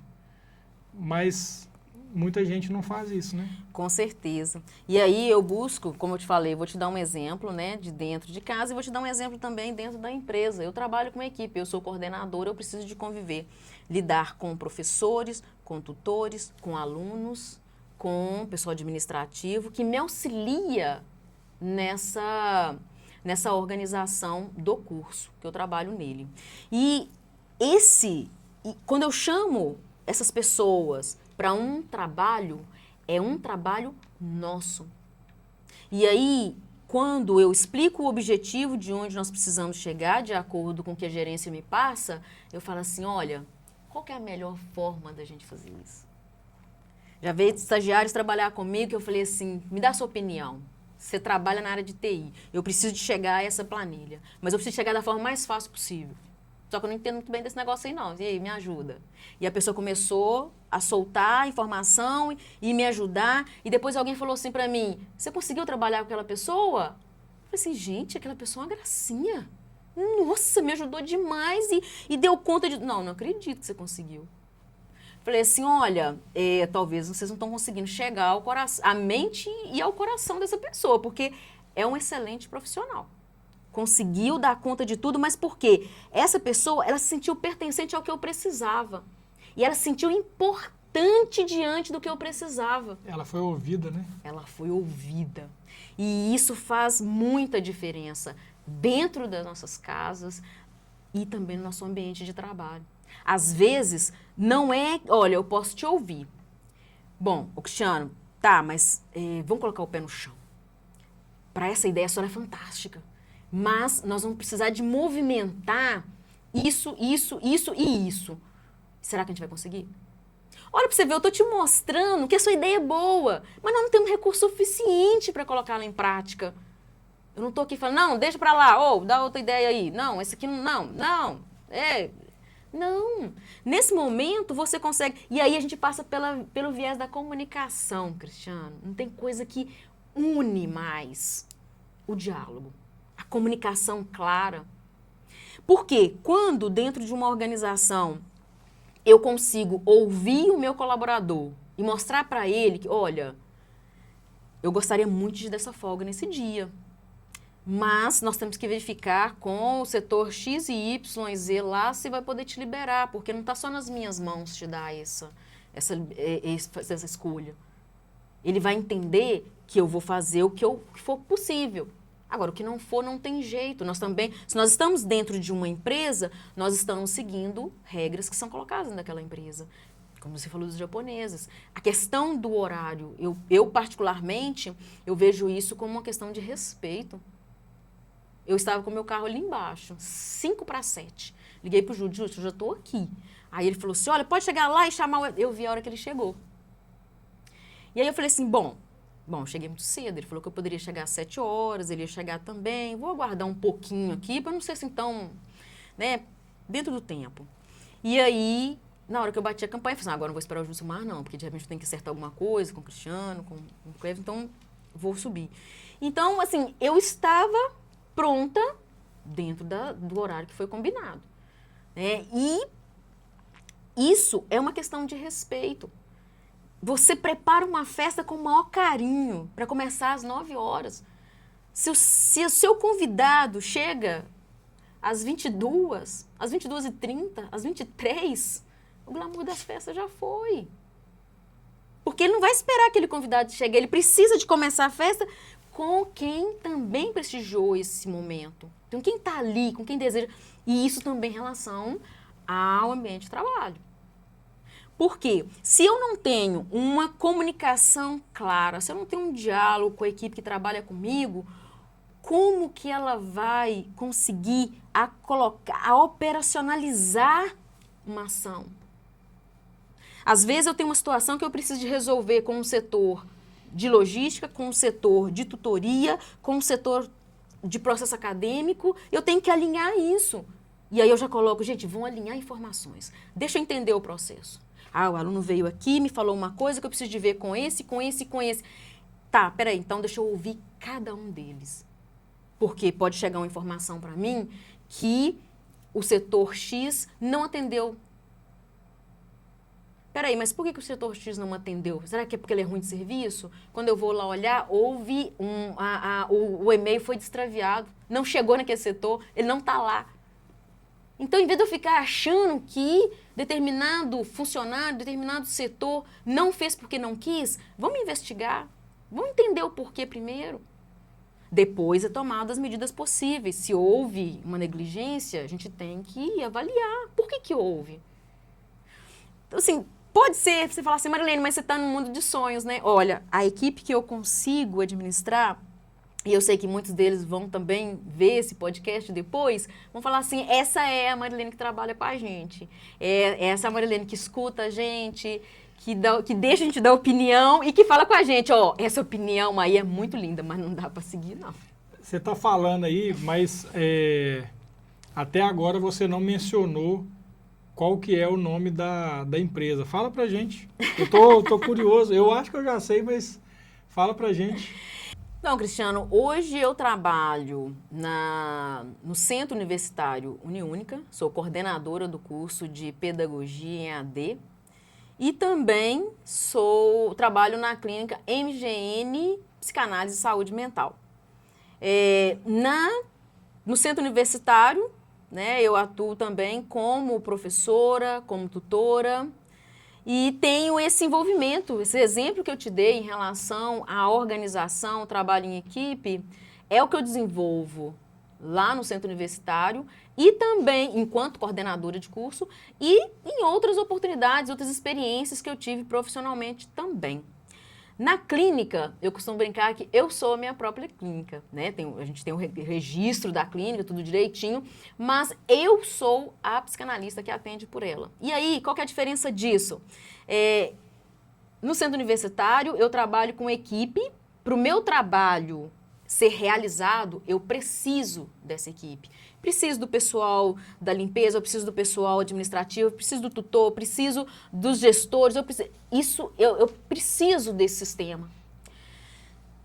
Na clínica de psicanálise que eu represento, eu sou a clínica como um todo. Por quê? Sou eu que faço os atendimentos, mesmo porque isso é algo que eu decidi, inclusive na sua pergunta, como missão. Eu tenho o registro porque a gente tem que ter isso regulamentado, tá? Um profissional da saúde, ele não pode fazer um atendimento se não for por um registro correto diante dos órgãos responsáveis. Não pode. Então, eu decidi que eu ainda vou, com o tempo, encerrar minha carreira na educação para me dedicar exclusivamente à área da saúde mental, mas isso é com o tempo. Não estou com pressa também, não. No seu momento, né? No meu momento, isso mesmo. Né? Então, assim, e aí eu consigo trabalhar de forma que eu atenda a esse sistema, mas ao mesmo tempo também eu quero independência para lidar com o meu paciente. Por quê? Porque ao lidar com o meu paciente, eu preciso de estudar, eu preciso de compreender e eu preciso de colocar as próprias regras que, obedecendo o código de ética, eu tenho como definir junto ao meu paciente. E como funciona isso? Olha, se chega um paciente para mim e fala assim, Marilene, eu tenho um desejo muito grande de fazer terapia, mas eu não consigo pagar o valor que você está cobrando hoje. Eu não tenho condições. Mas eu poderia pagar um pouco menos. E aí, eu vou analisar junto com essa pessoa qual que é a condição dela, o que dentro da clínica eu posso fazer para ajudar. Eu tenho autonomia para fazer isso. E isso é importante para quem está na posição de quem exerce a saúde mental. Porque pode ser que você tenha um desejo muito grande, mas hoje a sua condição financeira não permita que você faça sessões toda semana e pague pelo mesmo valor. E se eu sou a proprietária da clínica, eu posso decidir até onde eu posso te ajudar. Quanto tempo nós podemos combinar para que isso seja possível? Agora, eu não posso chegar dentro da universidade e falar com uma aluna assim, olha, não, eu consigo cobrar só metade da sua mensalidade para você poder estudar. Ah, não, olha, eu posso pedir lá que liberem alguma coisa em relação ao acadêmico, em relação... Não, eu não posso fazer isso. Por quê? Porque eu estou obedecendo às regras de uma instituição que ela existe uma legislação que a rege ali. na minha clínica, além do código de ética, quem coloca as regras sou eu. Então, é importante. Por que é importante eu falar sobre isso? Porque eu tenho poder de escolhas. Aqui eu consigo dar o meu melhor atendendo a regras institucionais que precisam existir para que esse centro universitário possa ser o sucesso que ele é hoje. Aqui eu tenho a liberdade de decidir como e de que jeito eu posso acolher uma pessoa. É muito mais flexível, né? Muito mais Porque flexível. é seu. Porque é meu. Né? Então, assim, isso é importante. Hoje, eu posso dizer que eu tenho o prazer de trabalhar em ambas. Às vezes sobrecarrega? Com certeza. Por exemplo, eu já tive situações de um paciente no exterior que eu não conseguia encaixar o meu horário junto a ele, porque eu precisava de atender de madrugada. Só que eu estou na faculdade de 7 às 16, então eu tenho um dia de trabalho lá e se eu for fazer atendimento durante a madrugada, eu não vou dar conta. Então, eu não posso ainda, dependendo do fuso horário, eu tenho meus parceiros, psicanalistas e psicólogos, aonde eu posso recomendar. Entende? Então, assim, você falou flexibilidade. Nesse momento, eu tenho a minha agenda, aonde eu posso dizer quais são os horários e os dias que eu posso fazer os atendimentos. E, na faculdade, eu atendo o horário que já é dela, de atender os alunos e tudo. Então, é interessante quando a gente começa a aprender a fazer as escolhas, que até nisso, olha para você ver, eu tive que abrir mão, né, de estar em um determinado lugar, por quê? Porque aqui eu preciso de fazer uma outra coisa, que também tem a ver com a minha missão. Tem a minha missão na educação, tem a minha missão na área da saúde mental. E eu não consigo separar essas duas coisas. Como eu te falei, ontem eu estava numa live com mais de 200 alunos, falando sobre educação e falando sobre saúde mental. E num bate-papo como este que nós estamos tendo aqui agora, mostrando para as pessoas que essas escolhas, elas são possíveis. Não estou falando aqui de facilidades. Eu estou falando que existe possibilidades, aonde você às vezes precisa de abrir mão de alguma coisa para tomar a decisão. Então, quando eu tenho essa oportunidade dentro da organização de trabalhar a comunicação, de trabalhar a liderança de forma a fazer os colaboradores se sentirem pertencentes, curso de pedagogia do Centro Universitário Uniúnica é nota 5 no reconhecimento do MEC. Isso deve a você, Marilene? Não. Só a mim, não. Isso se deve a muitas mãos. E a única coisa que eu falei com todas as pessoas envolvidas no processo no dia, pense no curso e fale o que vier ao coração, o que vier do coração. E os olhos das pessoas brilhavam, Cristiano. E as pessoas defenderam o curso com uma paixão, que os avaliadores perguntaram assim, como é que você conseguiu? Você fez você reuniu esse povo e treinou todo mundo? Eu venho treinando esse povo há 4 anos. Eles têm quem puxar, né? Marilene, você também apresenta o quadro Liberdade e Saúde Mental, um ato de amor, que é exibido na segunda sexta-feira de cada mês, dentro do programa Manhã com Liberdade, que é apresentado pelo Judson Correia aqui na Rádio Liberdade FM. Como nasceu esse quadro? Para falar sobre como nasceu esse quadro, Cristiano, eu preciso te falar como eu cheguei à rádio. Foi muito interessante porque o meu esposo, conversando com o Judson, falou sobre o meu trabalho de psicanálise e eu tinha soltado nessa época, já tinha feito um reposicionamento digital e soltei a minha história. E aí o Judson viu a minha história. E aí ele falou assim, não, por que essa menina ainda não foi lá na rádio bater um papo comigo? E ele me convidou para a primeira entrevista. A primeira entrevista foi no Outubro Rosa. E fui eu conversar com o Judson, meio que nervosa também, era a primeira vez que eu daria uma entrevista numa rádio. E assim, a gente se conectou, como o Judson gosta de dizer. E os ouvintes começaram a gostar do nosso assunto. Por quê? A entrega foi de coração e as informações foram para chegar a todas as mentes e corações. Foi isso que nós nos propomos. No dia da entrevista sobre o Outubro Rosa, nasceu a ideia de me convidar para o Novembro Azul. Voltei para falar aí, né, sobre os homens, sobre o cuidado com a saúde mental. E a gente percebeu assim o carinho dos ouvintes. E daí nasceu o Judson, falou assim: Marilene, o pessoal está gostando tanto, está interagindo tanto, que eu acho que é hora da gente fixar alguma coisa sobre saúde mental. E aí ele teve a ideia de montar um quadro em que a gente pudesse bater um papo e trazer assim vários assuntos que permeiam a saúde mental, de forma a trazer informações que pudessem auxiliar a todos os ouvintes da Rádio Liberdade. E nesse momento eu pensei assim, bom, por que não liberdade, psicanálise e psicanálise um ato de amor? E um ato de amor tanto da Rádio Liberdade para com seus ouvintes, como dos próprios ouvintes para si mesmo. Porque quando a gente fala na questão de cuidar da saúde mental, a gente fala de um ato de amor para si próprio. Então foi assim que nasceu esse projeto. Inclusive, nós estreamos ele na semana passada e foi um sucesso. Foi muito bacana a gente começar a falar a respeito do que é a saúde mental, da importância do cuidado com o adoecimento mental, de como que a psicanálise pode auxiliar as pessoas em relação a sair ou nem chegar ao adoecimento mental. Excelente.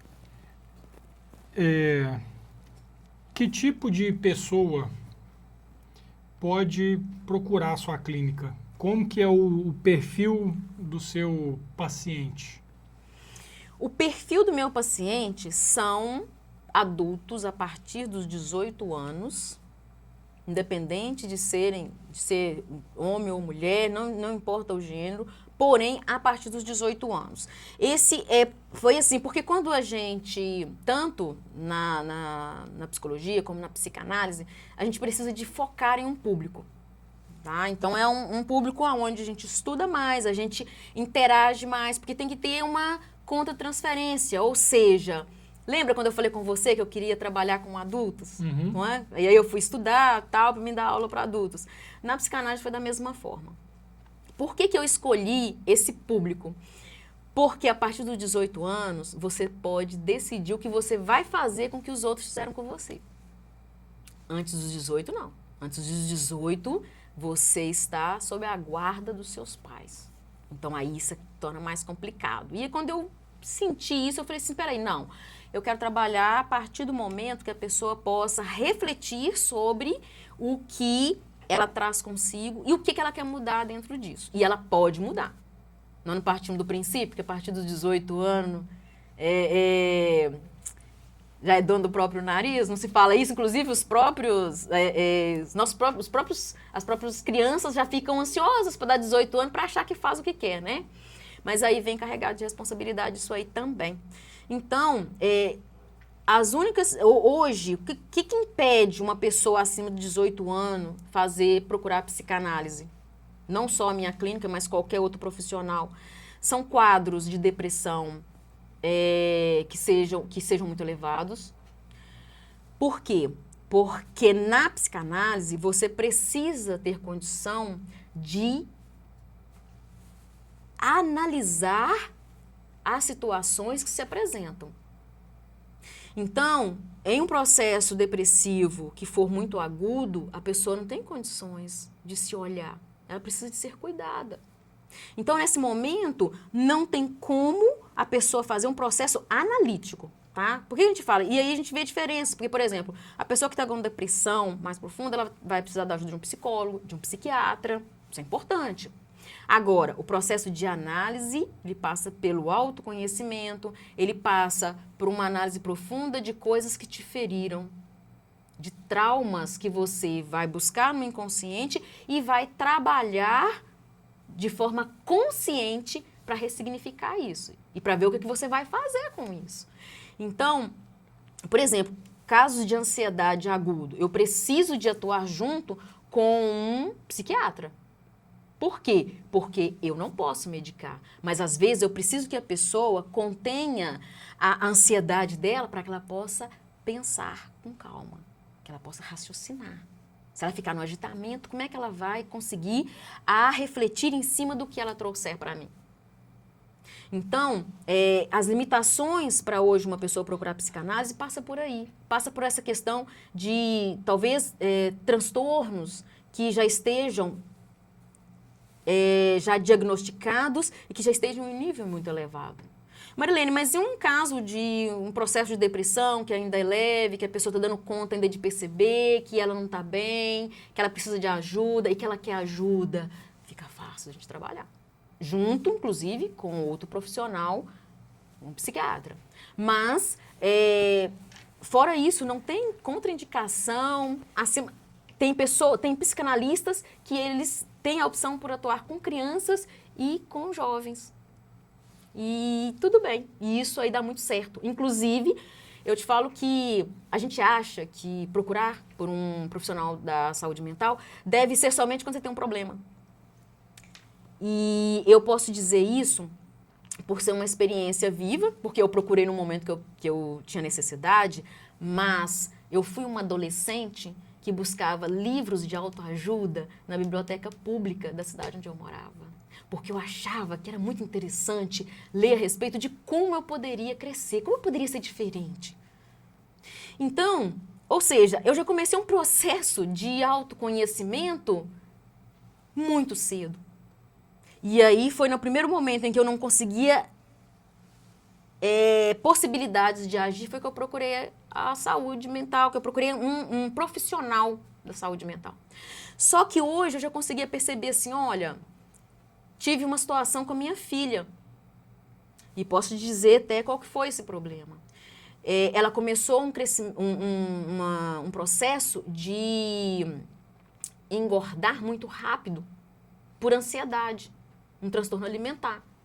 E eu vi que, enquanto mãe, eu ainda não tinha conhecimento ainda da psicanálise, mas eu entendi que enquanto mãe, eu não estava conseguindo chegar até o coração e a mente dela, eu não estava conseguindo conscientizá-la de que o fato da obesidade poderia trazer problemas de saúde para ela.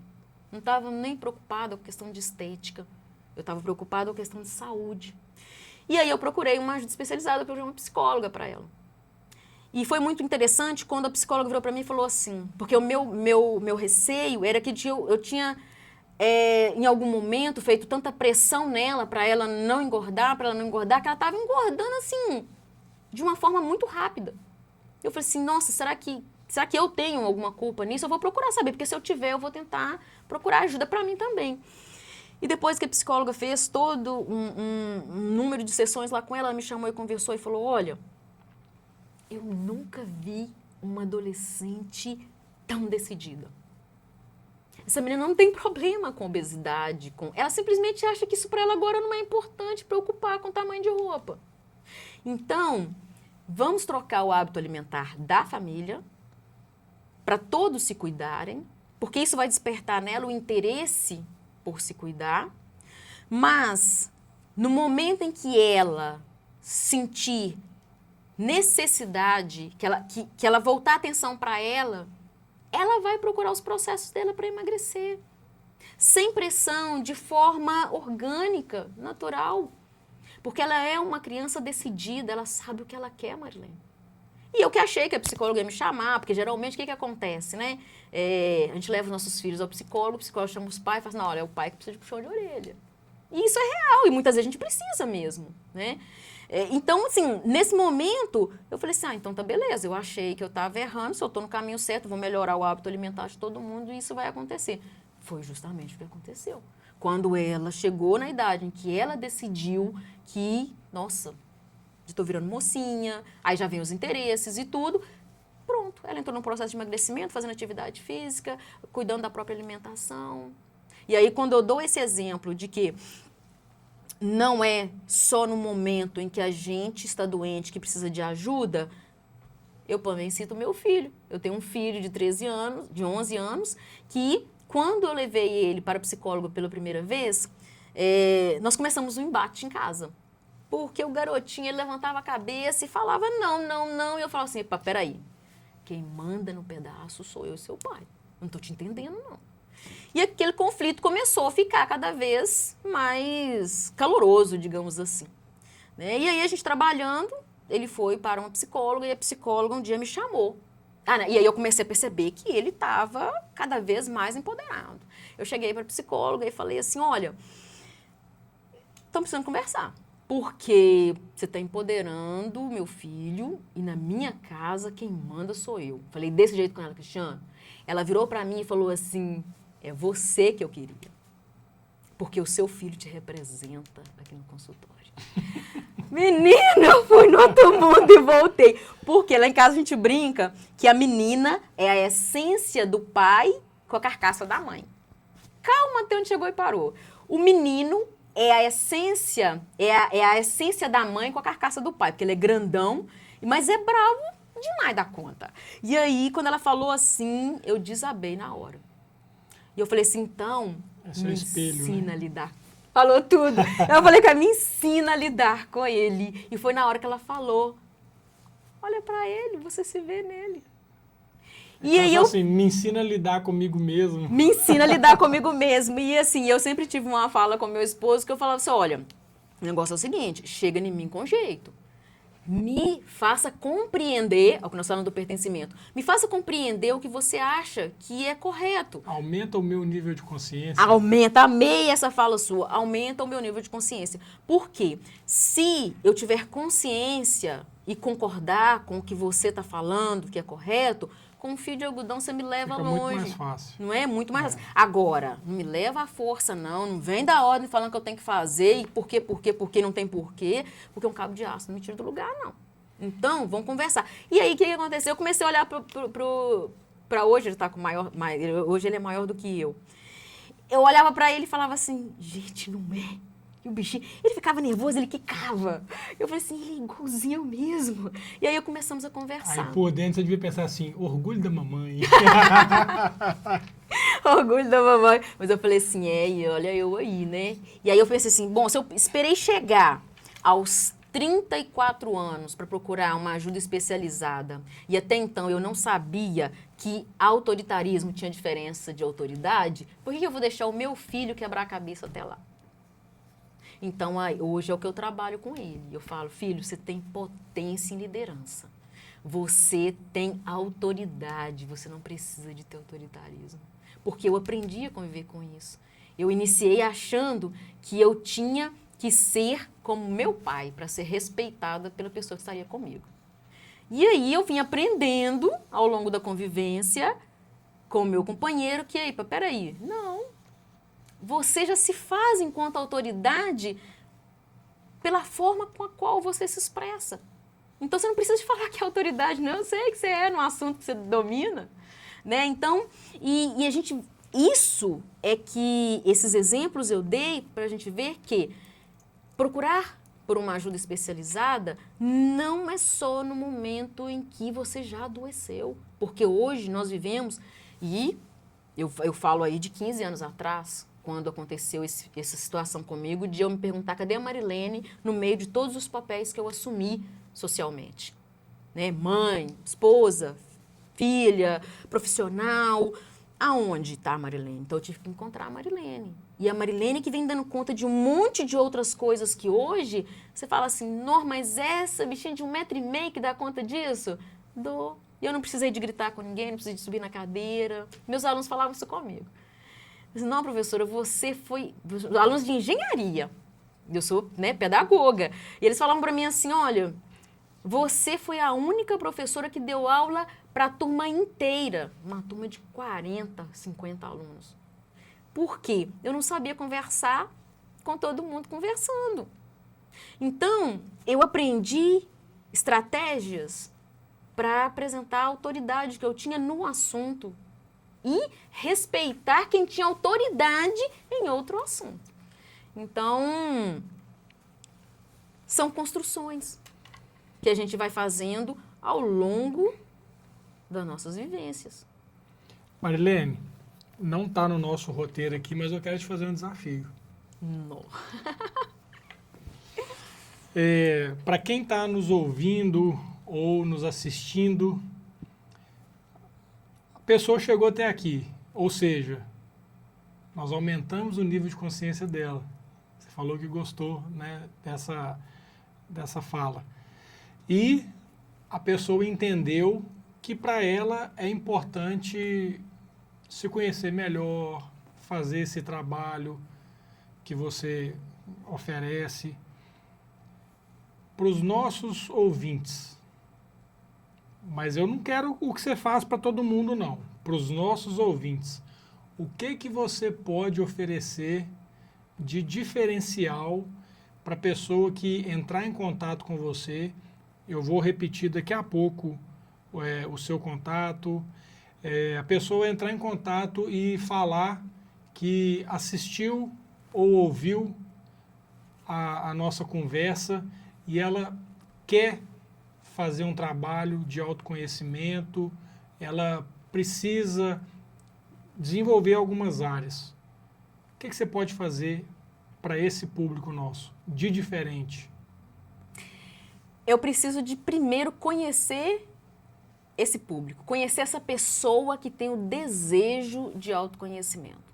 Porque a partir do momento, na área da psicanálise, a gente trata muito com o ser humano, não são com as pessoas. Uhum. Então, a partir do momento que numa primeira sessão eu vou conhecer você, vou conhecer o que te trouxe até mim. E o que te trouxe até mim é um desejo de curar algo que dói, com certeza. Porque quando a gente está falando em autoconhecimento, nós vamos descobrir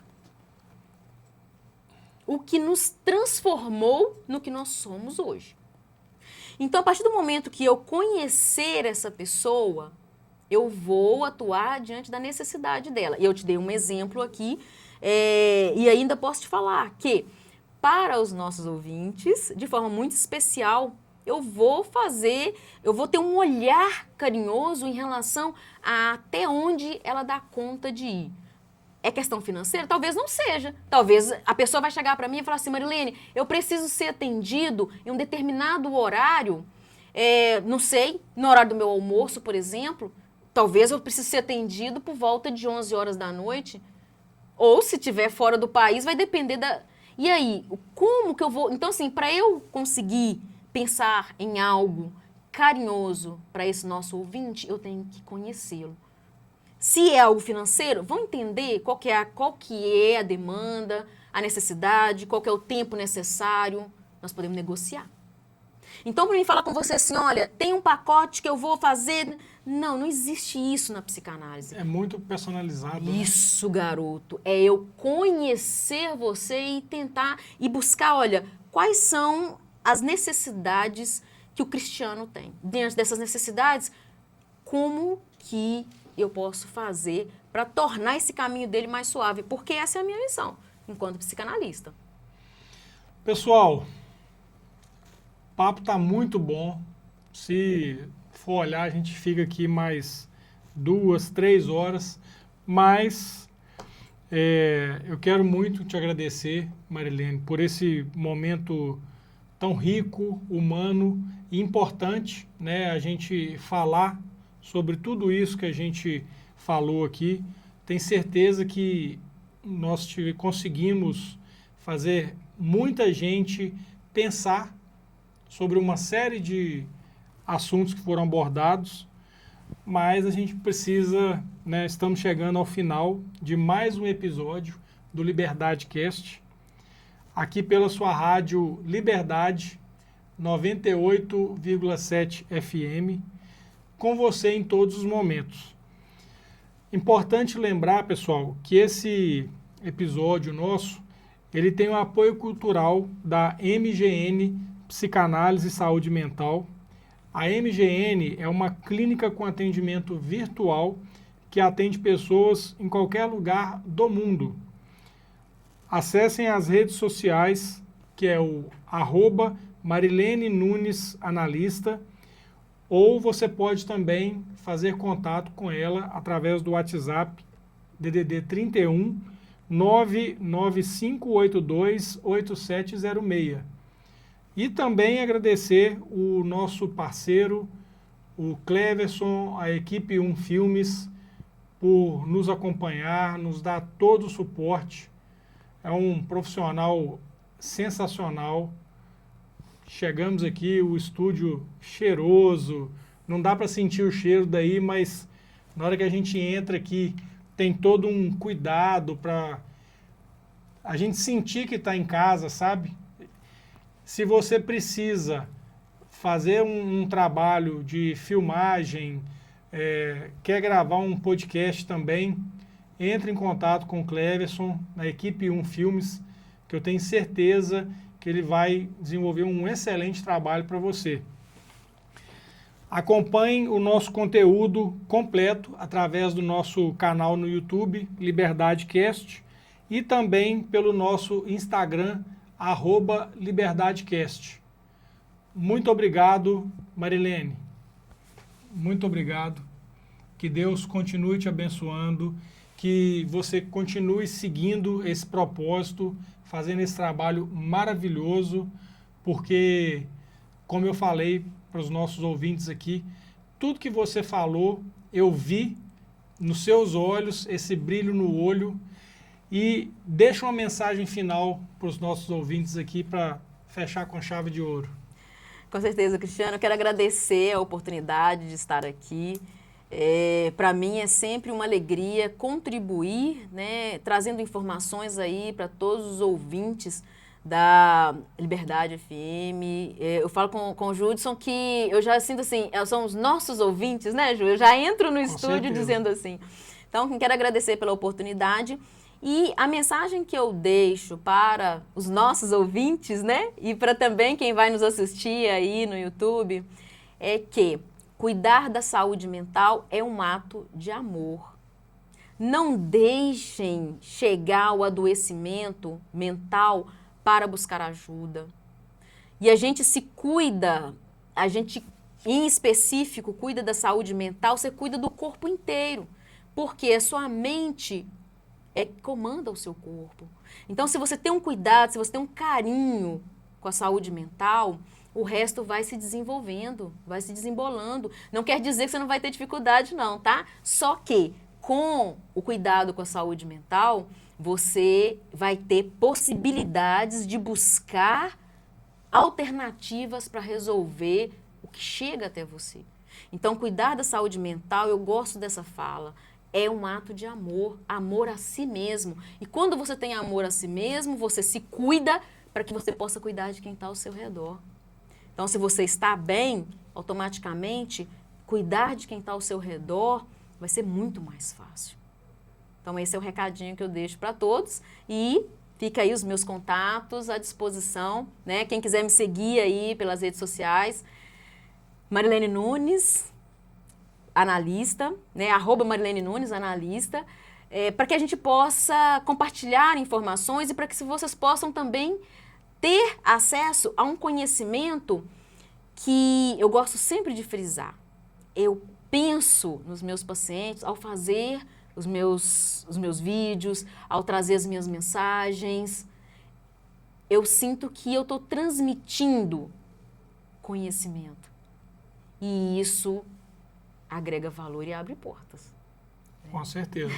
E, como um ato de amor, pegando aí o seu gancho, eu não poderia deixar de te entregar uma lembrancinha para você lembrar desse nosso dia tão especial. É uma caneca da Liberdade-Cast. Obrigada. Para você usar no seu trabalho, em casa, aonde quer que você esteja, sempre lembrando da gente aí. Muito obrigado mais uma vez. Eu que agradeço, Cristiano. Foi um prazer enorme estar aqui com vocês. Pessoal, muito obrigado e até o nosso próximo episódio do Liberdade-Cast. Grande abraço.